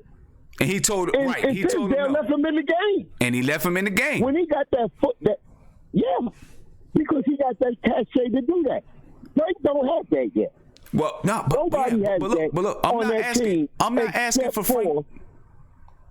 The only one who has that cachet on that team right now is Hardaway. Anybody else can get pulled at any given time. You're right, but listen. I'm not asking for Frank. In the development stage of the game, we got to say okay. I'm not asking for Frank to have that. I'm not asking for Frank to have that kind of cachet. Tim Hardaway shouldn't have that kind of cachet, in my opinion. He shouldn't have it at all. 25 a game gives you that. I don't.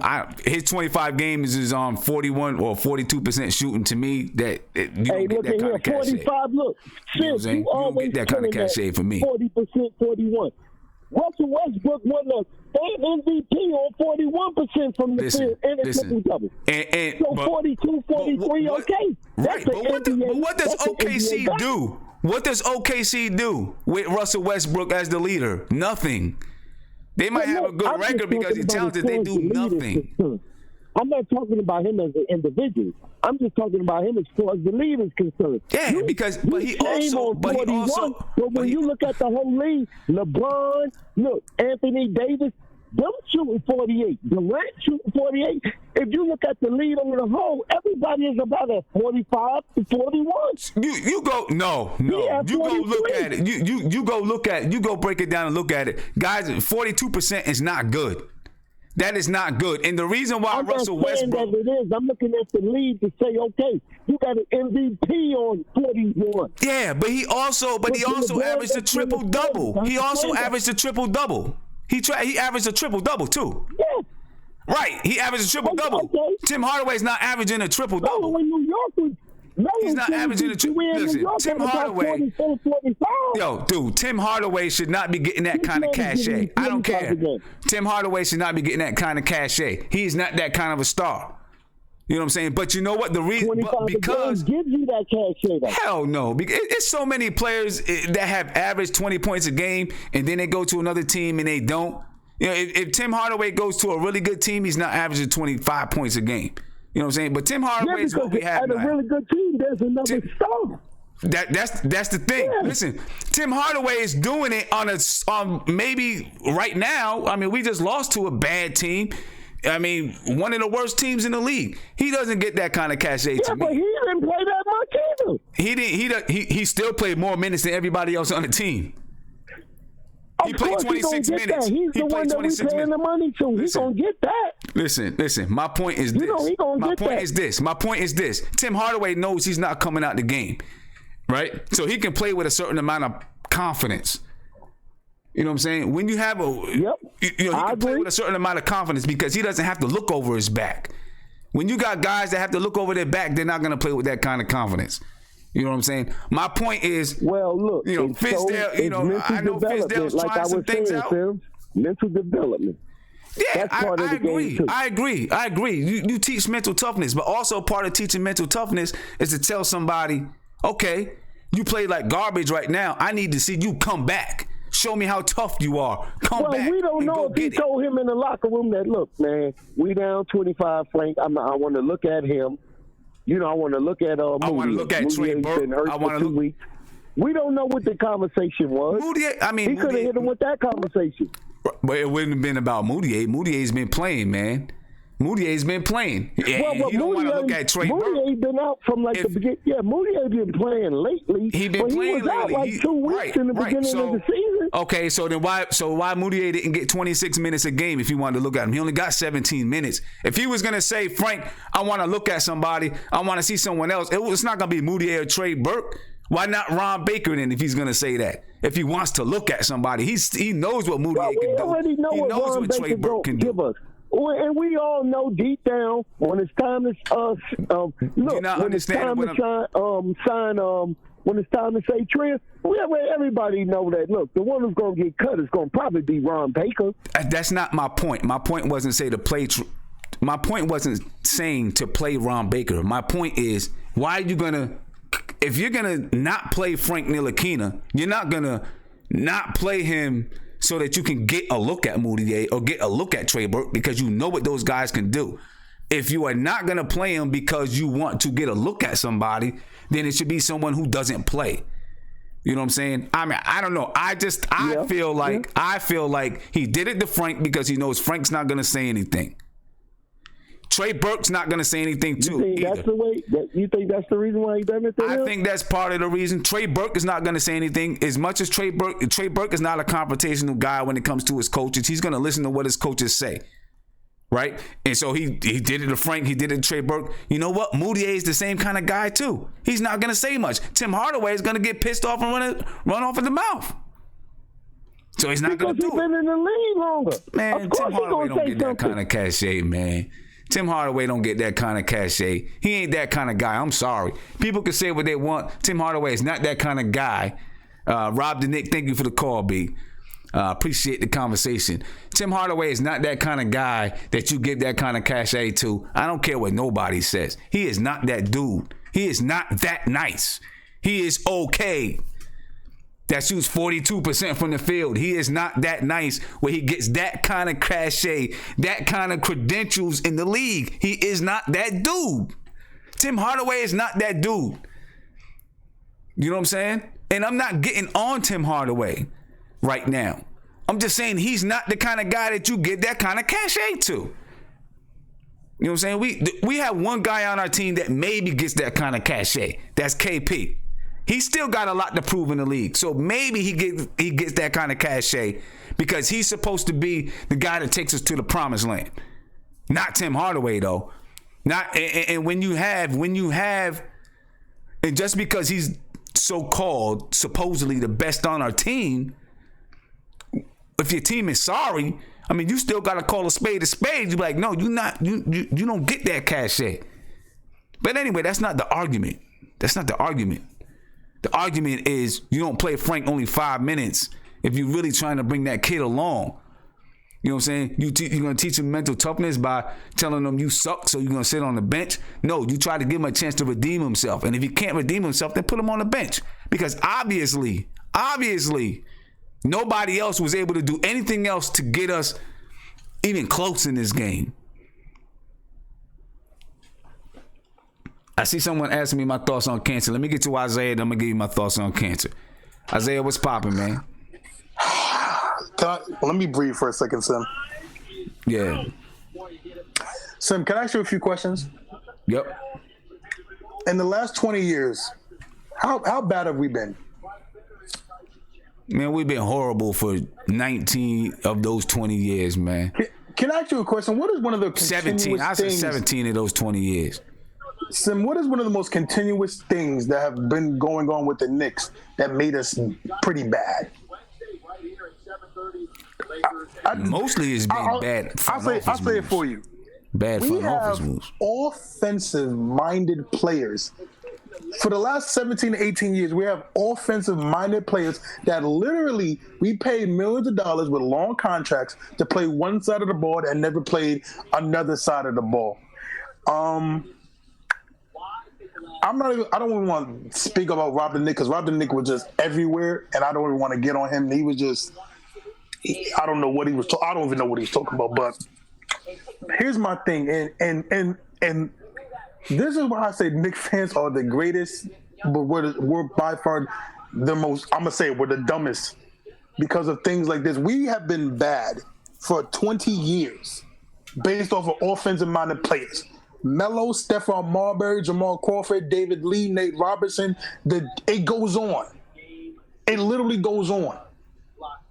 We get a kid, his first year in the league, is number one in pick and roll defense. He plays defense. Okay, I understand people. I understand Lily. I understand who's Mark. I understand Troy. I understand he doesn't score the ball like Dennis Smith Jr. He doesn't score the ball like Donovan Mitchell. He doesn't score the ball like Kyrie. He doesn't. He's not going to be that kind of player. I understand it. You guys are happy. You guys get it now. He's not going to score. You guys win in that situation. He plays defense. He plays defense. People talk about Golden State scoring. People talk about Golden State this, Golden State they shoot threes. You know what they do, Sim? You know what they do very well? They play defense. Do you know why Houston Rockets were good against the Warriors last year? They played defense. It wasn't because they upgraded their scoring, because they got defense. We have a player that plays defense. I don't understand when people get so upset with Frank because he doesn't score deep. He needs a system. I don't understand where these Knicks fans listen, it gets me so aggravated when every fan thinks everybody's going to come into the league and score 20, 30 points a game. That doesn't happen. Yeah. It literally doesn't happen. Every player is not going to do that. Marcus Smart was picked number 6. I don't hear no Boston Celtics fan complain. Marcus Smart doesn't score like Kyrie, but they signed him. But they signed him right back because he was important. Danny Ainge, the great GM that trades every player, kept freaking Marcus Smart because guess what he does? Guess what he does that Kyrie doesn't do? Guess what? One thing that he does that they need on that team: defense. Yeah. Draymond Green, defense. I don't understand where people get so mad with Frank because he doesn't score. He's 20 years old. And people are going to be like, oh, Jason Tatum's 20 or Donovan. They're different. They're scorers. They're not asked to facilitate a team. They're literally not asked to do that. Yeah. They're literally in the game to score. They score and play defense. To play whatever defense they can give. Frank plays defense. Frank plays the focal point. It's so this is so funny with Knicks fans. When Tim Hardaway was on Chris LeVert, what were they on? What were they saying, Sim? Why wasn't Frank on Chris LeVert? Why wasn't Frank on? Everybody was on Frank's. Everybody was on his horse when it was Tim Hardaway guarding Chris LeVert. Everybody was on his horse when Trae Young got shut down by Frank Ntilikina, and he just went crazy on the Lakers. What are we talking? We've been doing the same thing for 20 years and expect a different result, having offensive-minded players to change how the Knicks play. When you get players like KP and Frank who can play both sides of the ball, you guys complain. But you guys love Cantor, who averages 15 and 11, but when he's on the floor, we give up 8 extra points. But you love that guy. But you love the offensive mind of Tim Hardaway, who doesn't move the ball, that chucks up three, that chucks up shots, and 41% is bullshit. It's shit. Now, let me jump in here for a minute, because I see people. See, this is how fickle some people are, man. I see people saying, "Oh, 89 points, 89 points." You know what? This is only the second time, I believe, all season that we've scored below 100 points. Am I right? Or have we scored below 100 points in any other games? I think this is the second time. The second time this season that we've scored below 100 points. People are going to point to, 89 points. We can't score. We can't score. This is only the second game. Now, we're not the highest scoring team in the league, but it's only the second game that we've scored below 100 points. All right. Now, we're only scoring 100, 107 points per game. We can score more. If we can shoot a better percentage, we can score more than that. I don't get it. Caller, you on live with Nothing But Knicks. What's popping?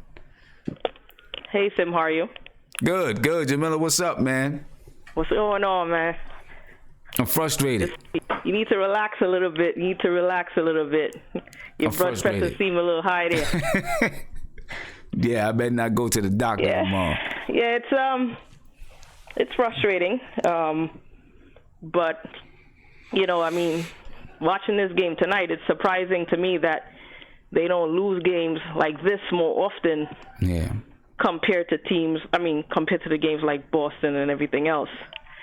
I think what has you upset and Aunt G and Isaiah and Guillermo is, for example, if the Knicks played a good game versus Orlando and everyone played well, with the exception to Frank, if you want to pull Frank, then go ahead and do it, because it would be warranted. Right. But to make example of him tonight when everybody else was playing bad, this was not the night to do it. Right. Exactly. I am not. I agree with you. Personally, it's frustrating because I feel I know what Moutier is. I know what Burke is. And to me, the only thing I care about is Robinson, Knox, and Frank, because their development means a lot to this team. Mm-hmm. So, if it's weird. It's like, as a coach, how do you go back to him and say, well, I don't know if you listened to his press conference, but he basically said that the reason why he benched Frank is because he wanted to see something different. And I guess I definitely he didn't see what he wanted. But how do you go back to a player and say, I benched you because you played bad?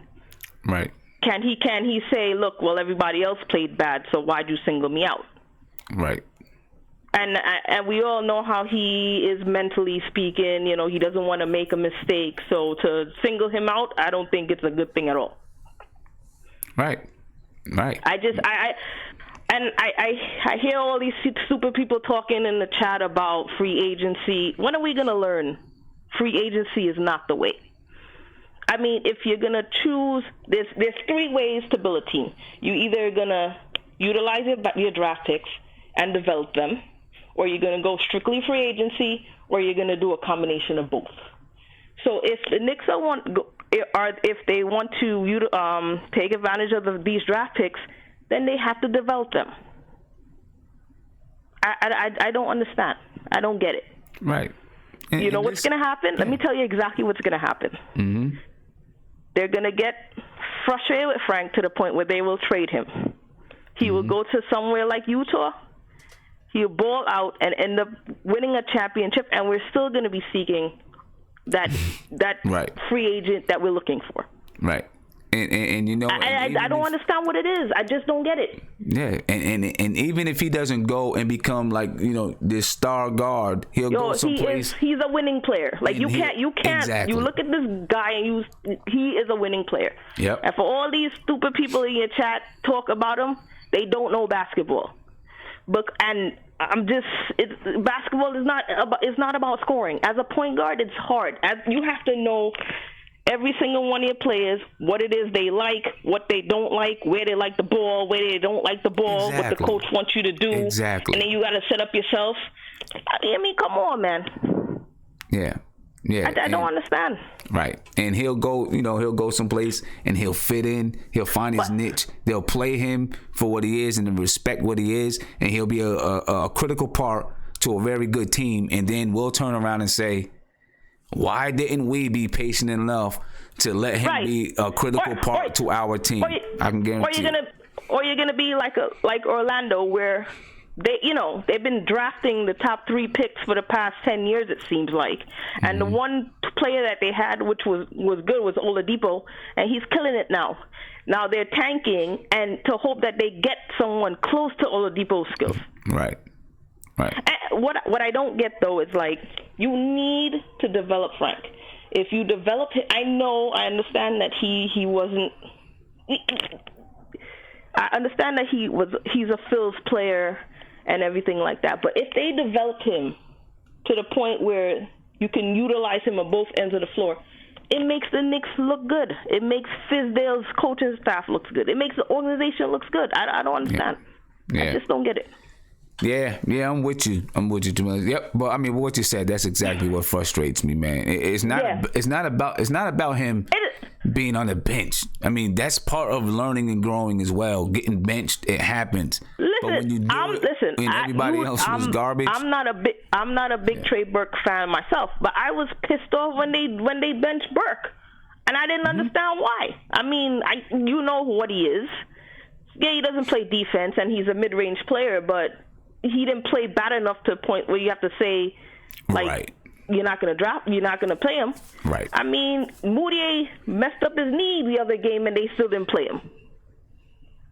Yeah. Well, I don't understand. Yeah. And I know. Let me ask you a question. Like, this game, everyone deserves an L, even the coach.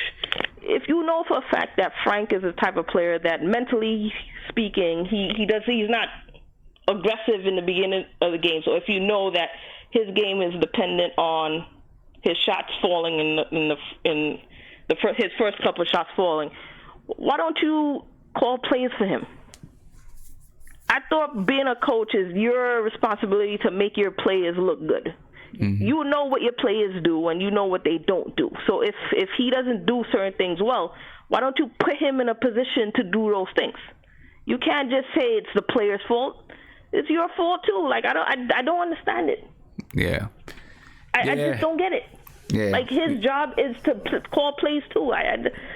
Yeah. I mean, like, look, I expect a lot of losses, but it's one thing if I have to watch where the coach is not doing his job and he's picking on players that he shouldn't be picking on. I can't stand for that. Yeah. I mean, 14 games into the season and we're dealing with this mess already. Yeah. And you know why the Knicks lost today is because they looked at Orlando probably below them and played that way. They've been doing this for years, picking and choosing who they want to play against and who they want to show up. If it's Golden State, they're going to play good.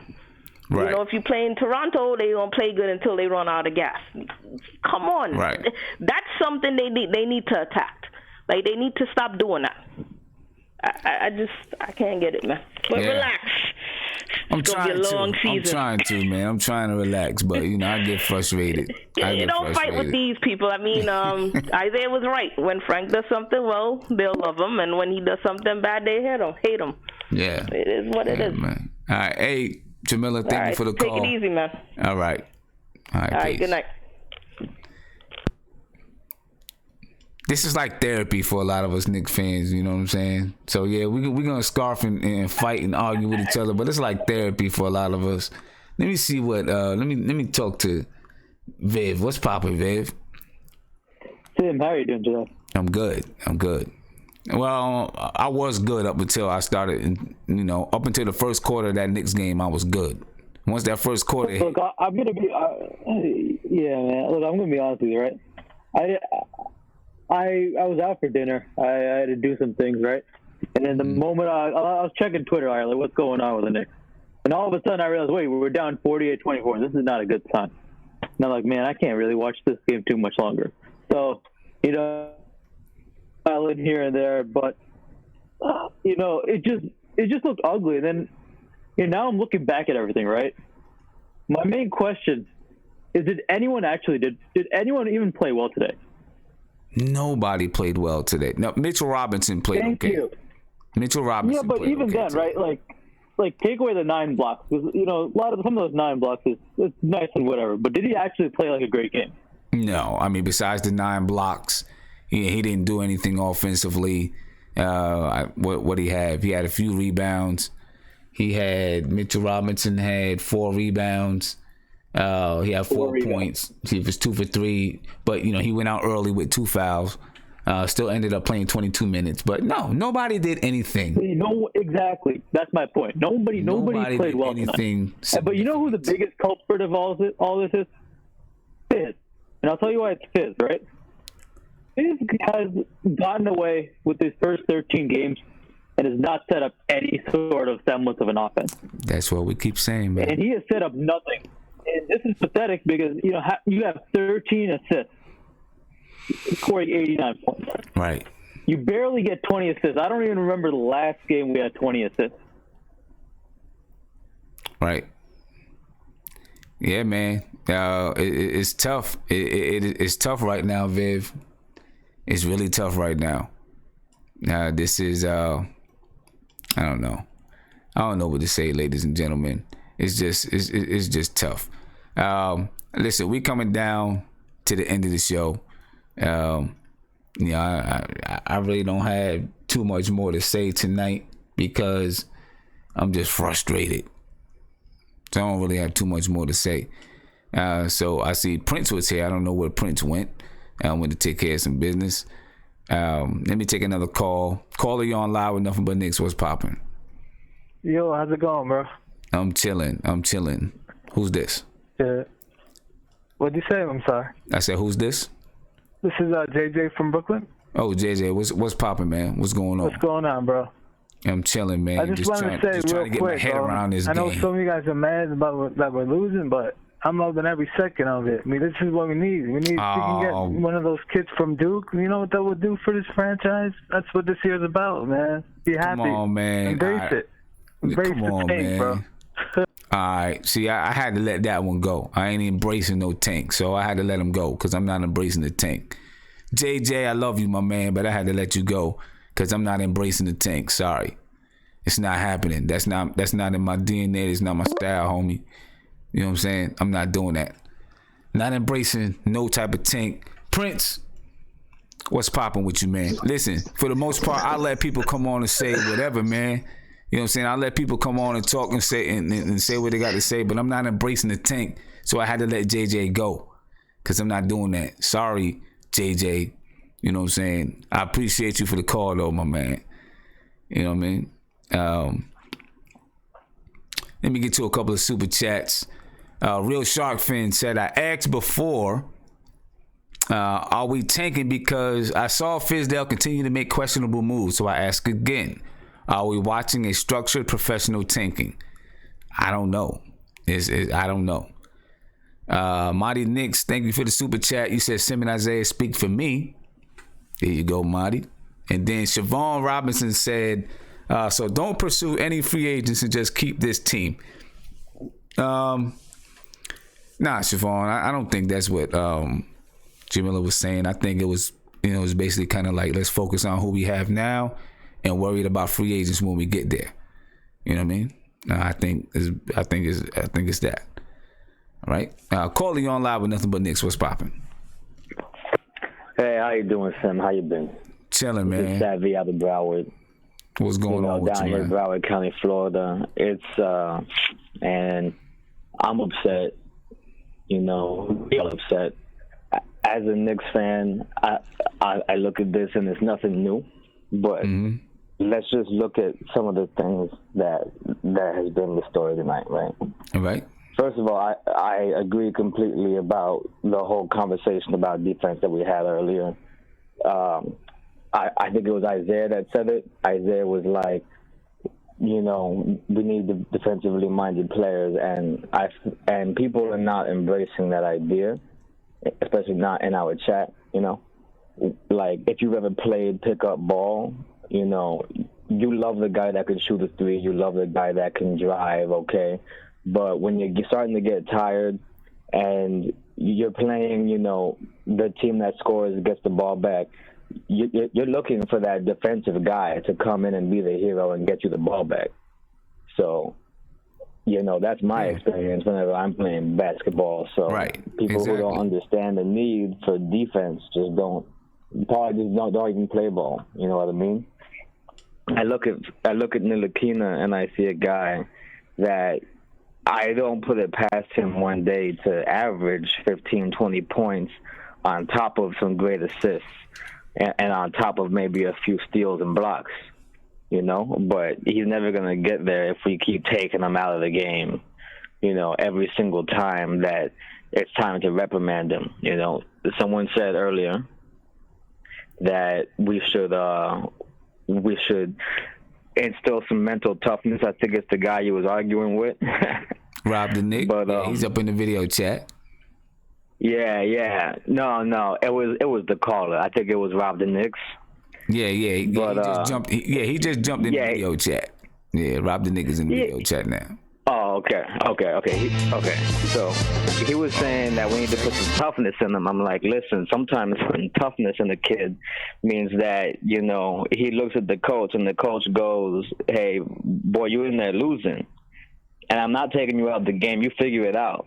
Figure it out. Exactly. I'm sorry about that. I'm sorry about the noise in the background. Go ahead. I apologize. No problem. Yeah, no, I just said sometimes, you know, when you're losing the game and everything is looking bad and the point guard is feeling that loss, that it's not time to take him out. It's time to leave him in and let him sink or swim, live or die in that game. Because you can't just be taking somebody out every time it gets a little bit too much. Yeah, and right, that exactly. You know, sometimes you just let that player go ahead and fight through it, or you give him an ultimatum, right? And you say, listen, you either step up and play ball, or I'm gonna have to take you out. But at least give him a chance to get it done. You know what I mean? Exactly. The guy got 5 minutes playing time. He got less than one entire quarter of play time. That's not long enough to decipher anything. Anything. So yeah. Hey man, 5 minutes ain't nothing. Yeah. Hey, man, sorry. I wanted to just point out one last thing before you let me go. I'm looking at this game and I'm seeing a lot of communication breakdowns happening on the team. I feel like I sensed a little bit of tension between Varley and Frank in the first quarter. You know, Vonleh made a drive. I think he wanted the ball. Frank didn't get the ball fast enough. And then he passes it right back and then cuts around on the following drive. The drive after that, okay, they go up. It looks like everybody's looking to switch while some players are trying to stay. So there's nobody on the perimeter to block the three. And then they come back, and then Hardaway shoots the bad shot. And I'm looking at that, and then I look at how he got taken out, and then I look at the whole snafu with Kristaps Porzingis, and I'm just hoping that, like, I just want some insight into what's going on communication-wise in the locker room, because clearly we're seeing uneven distribution of punishment. You know, we're seeing miscommunications, people being uninformed on things. And I just hope it's not the case of them going in there picking on the French kid. You know what I mean? Yeah. But, you know, hey, thank you for taking my call, buddy. I appreciate the call, let's get past this one and, take it to these OKC guys. You know? Let's get it. All right. Yeah, man. I agree with the caller. I do want to, someone asked me about Cantor, what I think about Cantor. What I think about Cantor is that, listen, I love that Cantor can score the ball in the post. I love that Cantor can grab double-digit rebounds. And obviously, everything that's happening with the Knicks on defense is not due to Cantor. But, you know, Cantor's got to, I mean, coming off the bench is where he's supposed to be, I think. I think that if Cantor could ever learn how to play defense, he could be an all-star player in the league. I really believe that if he could ever learn how to play defense. But you know what? When we put him out there on the floor, we know what Cantor brings. So it's up to Fizdale to decide when his rebounding is needed, when his scoring is needed, and when you got to pull him off the floor. You know what I mean? Because defensively, he's not getting it done. It's up to Fizdale to decide that. Because while Cantor, gives us 15 and 15 a game or something like that, 15 to 14, whatever he gives us, whatever his averages are, while he gives us that, when he's on the floor, teams also outscore us. So it's up to Fizdale to decide which way to use him. But it's also up to the coaching staff to help teach him, how to, because while he can't jump, we can't expect him to block shots because he's not that kind of he doesn't have that kind of athleticism. So he's not going to get a lot of blocks. He's not going to move his feet well, but he can understand how to play defense through position and positioning himself in the right place and making the right rotations, trying to anticipate when and where things are going to happen. You know what I mean? That takes film work. Does he do it? I don't know. You know what I mean? But that's what I think of Cantor. I think Cantor can fit a spot when it's needed, but he's never going to be your full-time center because defensively he's not there. I wish that he would, because I think he could be an all-star. I think he could be an all-star. Now some people are going to say, well, Sim, you wasn't like that the other night. And I wasn't, because if a guy gives me 25 and 25 points, 25 rebounds, he gave his due. You know what I'm saying? And I'm not going to blame everything on Cantor, because there's a whole lot going on defensively with this team. A whole lot. And it's not just Enes Cantor. Everybody wants one culprit. You know what I'm saying? I mean, let's put it like this. Let's take Cantor out for 10 games and see where we are. Right? And then you'll see, we'll really get to see if he means something to this team or not. We still, maybe we still lose games, but I guarantee you without Cantor, it's going to be a lot tougher. You know what I mean? We're going to lose probably by 20, 30 every night, because we don't have that kind of rebounding without Cantor on the floor. And that's necessary, especially when you're a team that shoots 43% from the field. His offensive rebounding is necessary. But he's an incomplete player. We're coming down to the end of the show. All right? Down to the end of the show. And I just want to, give big shout out, big props to Mitchell Robinson. Once again, definitely Mitchell Robinson is the player of the game for the New York Knicks tonight, without a doubt. Mitch Robinson, he did his thing tonight. You know what I'm saying? And I'm pretty sure for everybody, it's encouraging to see Mitchell Robinson play have those blocks tonight. Now, can he put together the rest of his basketball game? That's what we're hoping for. We're hoping that Mitchell Robinson, in the future, we're not talking about right now, in the future, can put together the rest of his game, build some sort of an inside presence on the offensive side of the floor, be able to, do some things, shoot mid-range shots on the offensive side of the floor. Those are some things we hope to get from Mitchell Robinson. But from now, I could take a guy that's going to give us blocks and rebounds. We can take that. All right, so big shout out to Mitch Robinson. Career high, 9 blocks. I definitely expect him to break that career high. And, I expect him to break the Knicks record for block shots, because I think he's that good at blocking shots. That's his strength right now.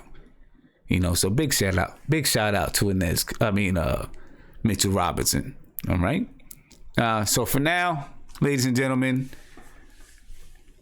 we're gonna talk Knicks Portland. I'm gonna get to the chat. Just find out what you guys think about Knicks Portland. Then we're gonna, as a matter of fact, talk to me about Knicks Portland for about a minute or so. Give me your last words, and we're gonna head out of here because it's getting late, and I'm frustrated tonight. You know what I mean? I'm frustrated. So, profit mentality. I'm gonna start with you. What's going on, man? So we play horribly. So I'm not gonna make this that long. Only point I'm gonna make, like everybody keeps saying, what I'm saying, oh, we coming down on Fizz, it's a little too early, blah, blah, blah, blah. To me, a coach is supposed to correct mistakes. That's bottom line. And he looks a little too comfortable to me. And he's not important enough. And that's just my opinion. But shout out to the chat. You already know who it is. Your boy Profit Mentality. If you ain't talking about profit, you ain't talking about me. I'm with you. My man got the tagline though. You know what I'm saying? I definitely love the tagline. Isaiah, man, I'm coming to you, man. Wait, hold on, Ant. I'm coming to you, man. Talk to us about. Yeah, we talking about. Talk to me a little bit about the Knicks in Portland, and then give me your final words. Who we plays in Portland? I believe we play Portland on Tuesday. Right? Oh shit! Oh crap! Listen, we do not play Portland good. We never, even when we were good, we didn't play Portland good. Actually, hold on. Let me see something. Let me see. Because we do not match up with Portland good. We play really bad against Portland. I think it's Portland we play. If not, then I'll be sure to correct it. Yeah. I mean, listen. I guess Portland. I'm gonna keep saying the same thing for each game. For us, for the young team, play hard. Listen, there's people don't understand when I say there's a right way to lose. If you play hard and play, you're sweating and you're tired and you gave it your all and we lose. I will never argue if we lose the right way. Mm-hmm. I will never argue that. If we do everything that we can do and we lose, that's fine with me. We're learning. Just play hard. Let's do good, man. And listen, I don't knock players. I just want us to play hard and have ball movement. That is probably the number two things. The two things I want from us is to have ball movement, man. Yeah, and we actually, can't. We will not win in this league averaging 19 assists. We will not win. Yeah, and Isaiah, my bad. It's actually OKC. We play OKC on Wednesday. So I mean, well, he's injured. Yeah, we play OKC on Wednesday. So I mean, okay. Well, all right. You know what? I don't want to say we have a chance, but we have Russell Westbrook shouldn't be playing. I think he's still injured. So, we have a shot. Maybe if we play right and play hard, and control Paul George, and Dawson's gonna be on Paul George. So yeah, we got a chance. That's it. We got a chance. That's it. I don't. Hey, listen, man. Yo, what? Chill out, Ed. Wait, this is my final words, right? This is my final words. Yeah. Oh crap. Yeah. So my final words. I mean, we can win. We can win if we play hard and we do the right things, man. And we do have a chance if we can win. And tonight, man, let me just address what people were saying about Franklin. Listen, man, we've been doing things the wrong way for 20 years. We've been doing things wrong for 20 years. We got to change something. And I think it starts with defense and effort and people and moving the ball. That's what's going to make us successful as a team in the long haul. And I just want to say, next time I see Prince, I'm going to slap the crap out of him for putting a chicken in my mouth. kick. If you guys haven't I seen swear it, to God, if there's a chicken in my mouth right now, I'm gonna go to Detroit and kick Prince's ass. If there's a chicken in my mouth right now, I'm gonna kick his ass. My friends, if you did not see the last show, I'm gonna put this link in the chat. All right, 'cause it was pretty funny. It was pretty hilarious. Tell me right now if there's a chicken in my mouth. Pause, bro. Because if there's a chicken in my mouth right now, Prince, I am going to Michigan and I'm gonna find you. I'm gonna kick your kids, and then I'm gonna find. Hey, ladies and gentlemen, I'm gonna put this link in the chat right now, so you guys can go check this out. And look, I had to break it out. We had to break it out to its own little video. You know what I'm saying? Because it was so funny at the end of the last post game. So I'm putting this in the chat right now. You know what I mean? Isaiah, had a little chicken in his mouth. Just go check that out. Just go check that out and share it. Sim, don't lie to me. Is there a chicken in my mouth right now? It's not a chicken in your mouth right now. All right, because Prince, I will come to Michigan. Right. I will throw some Flint ass water on your face. So listen, guys. Just go check this out. Share this with anyone that you know. Blast it on your Facebook pages. Put it on Twitter. Put it everywhere. You can take a piece of it and put it on Instagram. Put it everywhere. You know what I mean? Because it was funny. It was funny. Hey. Yo, shout out, man. But seriously though, shout out to the chat. I'll talk to you on Tuesday. All right. Prince, screw you. And I know, and who's Marcus somewhere out there? Who's Marcus? You listening to me? Shut the hell up. I don't know what you're saying, but shut the hell up. Peace out, y'all. I love y'all, man. Peace, have a good one, y'all. All right. Okay. OKC, Knicks. Give me your last words. First off, Rob the Knick pissed me off tonight, man. I mean, Rob was saying dumb comment after dumb comment after dumb comment. And he normally has some insightful points, man, but he just wasn't getting it. And it's mean he was arguing just to argue. But, I don't have a problem with Fizz looking at something different. But the way he did it, to anybody that has any, knowledge of, personalities and it was obvious what he was doing. I feel like if he really wanted to see something different, he would have started Trey Burke. He would have started Moody.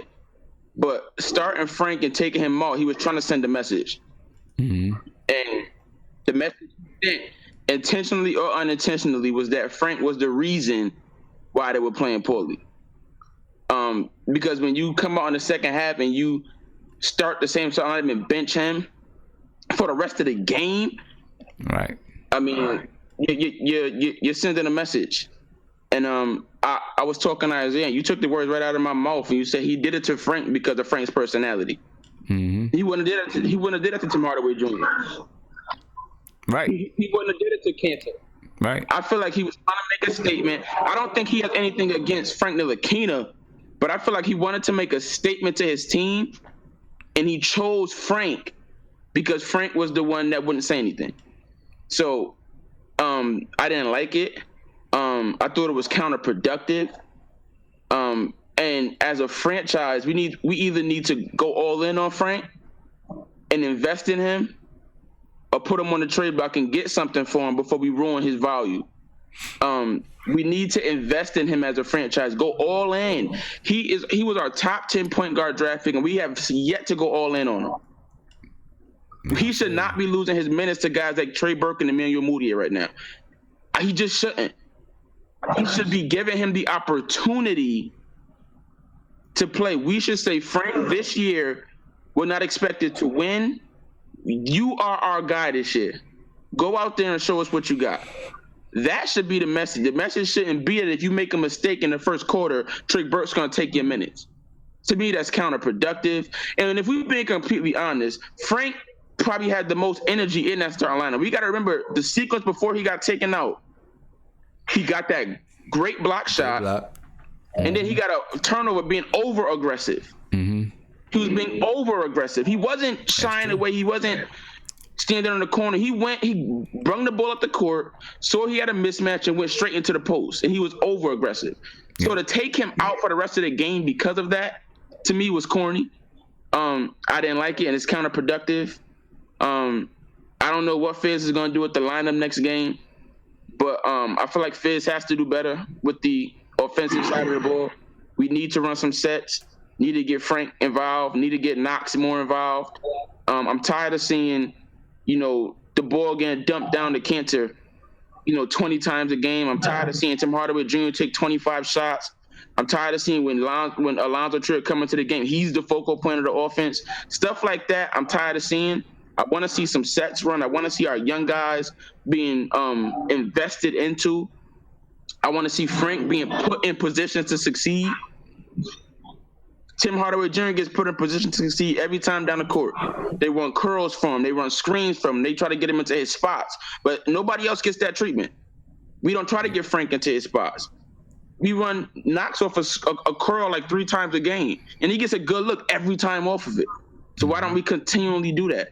It's stuff like that I think we need to do more of. Tim Hardaway Jr. is not the guy to sell your team to. He's not the guy that should be getting all this cachet, that should be taking all these shots from these young guys. He has not earned it, and he needs to be treated as another player, not as a superstar. He's not that guy. So, I hope it gets better. I still believe in Fizz. This is not a knock on his overall coaching ability, but, tonight kind of showed, his inefficiencies, his deficiencies this year. Tonight showed that, the lack of offensive structure caught up to us tonight. And we should not have gotten destroyed like this by a team as bad as Orlando, especially without their best player. Right. That was unacceptable, and Fizz needs to take some accountability for that. And we were at home to boot. So, tonight, I hope Fizz looks in the mirror and says, all right, it's not preseason no more. We 14 games into the season. This is not preseason. So we need to start running some more offensive sets, investing in our young guys. And if we lose, we lose. But we can't lose like we lost tonight. And, that's it. That's all I got to say. All right. All right. Peace. Let me see. Rob the Nick.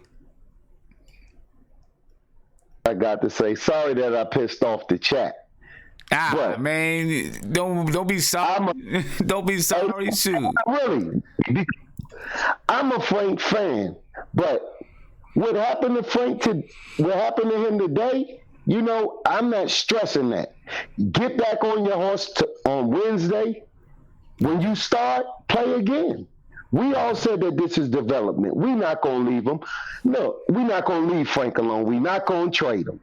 I like Frank. But, it is what it is. It happened. It's over with. Move on to the next game. Let's play. That's it. All right. I'm not going to hold his hand.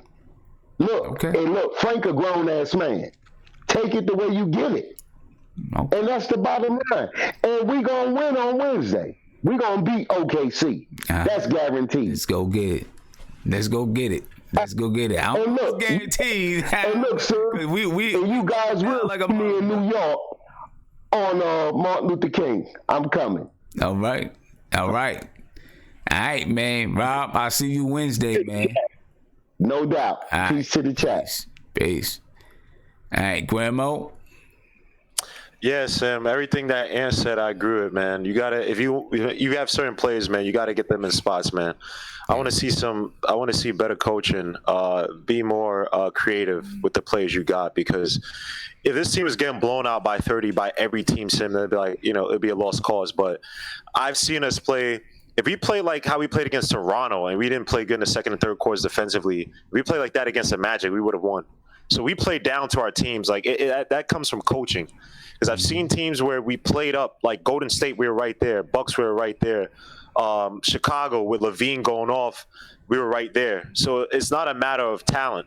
I'm not saying we're a playoff team, but like what Ant said, man, you can't have the player who listens to you, who's the most moldable, that's a word, coachable, and you harp on him, but you have all these other ISO guys who are net negatives on the team. You know what I mean? Like I thought he should have came at Tim Hardaway first, hard, at the beginning of the season. Like, yo, all that ISO, whatever stuff you're trying to do, we're going to cut it out. And I think he got to him. But it's like now you still getting on Frank. Like, come on, Frank is the only guy who's playing defense even when his offense is not working. And you should know him by now. He's not an offensive guy like that, but you have to get him into spots.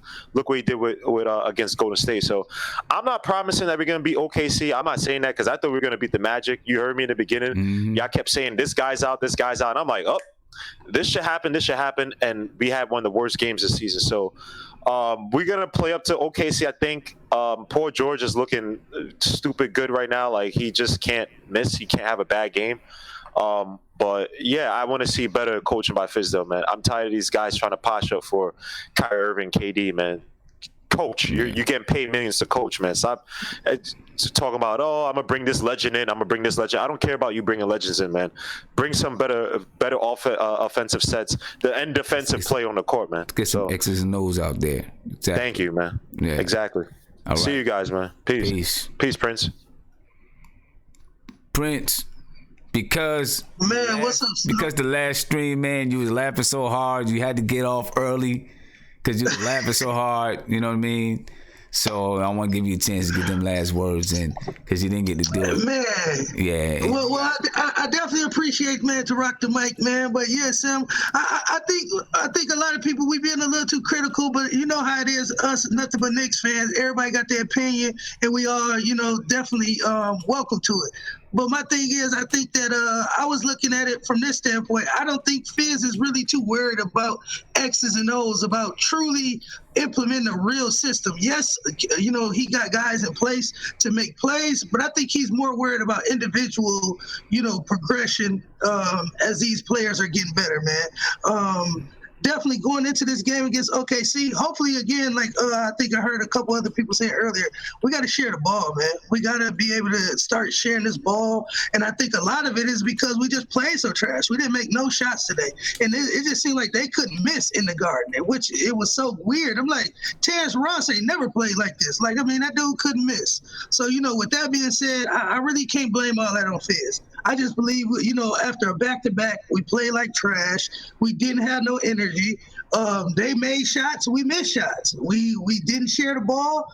And, like you said, why have Frank out there wasting his legs if we getting blown up by 25? I really don't think Frank would have helped that much. We would have clawed back in the game, but do I think Frank would have won it? I really don't know, Sim. Of course he would. Maybe, he wouldn't have won the game. He wouldn't have won the game. I just think, when you don't play him, he plays for the first 5 minutes, and then you don't play him at all. I mean, for the rest of the game, and in that first 5 minutes, every single player was garbage. It's almost like you're saying you're the culprit. Yeah, and I could see why y'all was, kind of pinning the tail on the donkey, if you may say. But I don't think it was that personal though. If we hear Fizz come out and say that, oh man, it was really Frank's fault. But like he said, he hung his hat on basically, I wanted to see something different. Now again, like you said, if you read between the lines or how you interpret what that truly means, because like you said, all you truly did was play Burke a little bit more. So what, what did you really get a chance to see? So I'm with you on that. So I can't, like you said, become the Fizz defense on that one, to just be like, but I don't believe it was that personal to say that Frank, you was playing bad, so we just gonna hang this one on you. But again, I think my thing, what I wanted to ask you, Sim, is like we saying though, when do you think, because I don't really think, being as a young team, I don't think Fizz should come with the position of, jumping on their neck and start biting down on these young kids. Because again, you got to think all of them are still developing, they're young, and not saying that you're not supposed to hold them accountable. And like you said, the Tim Hardaway stuff, that's getting filthy.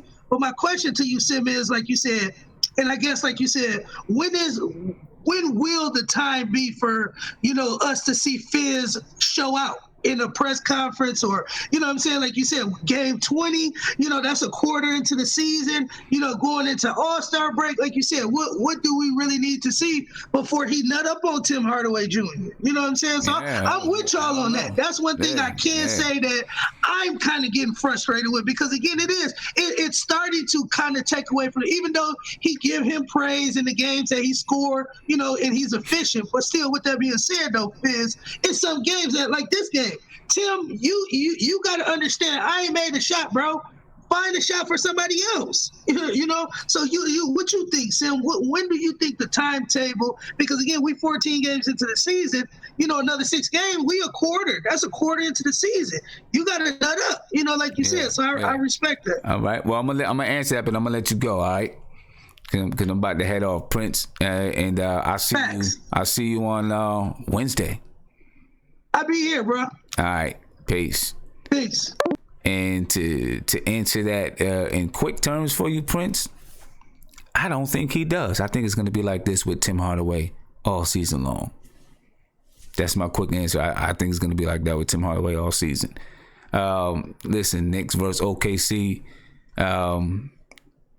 I don't have much to say about the game right now. I need to go back and do some research and really try to break this game down and just really and really look at it and not that I'm the coach of the Knicks, but I just want to look at it and really see is there anything inside here that we can do and how can we capitalize on this team's mistakes.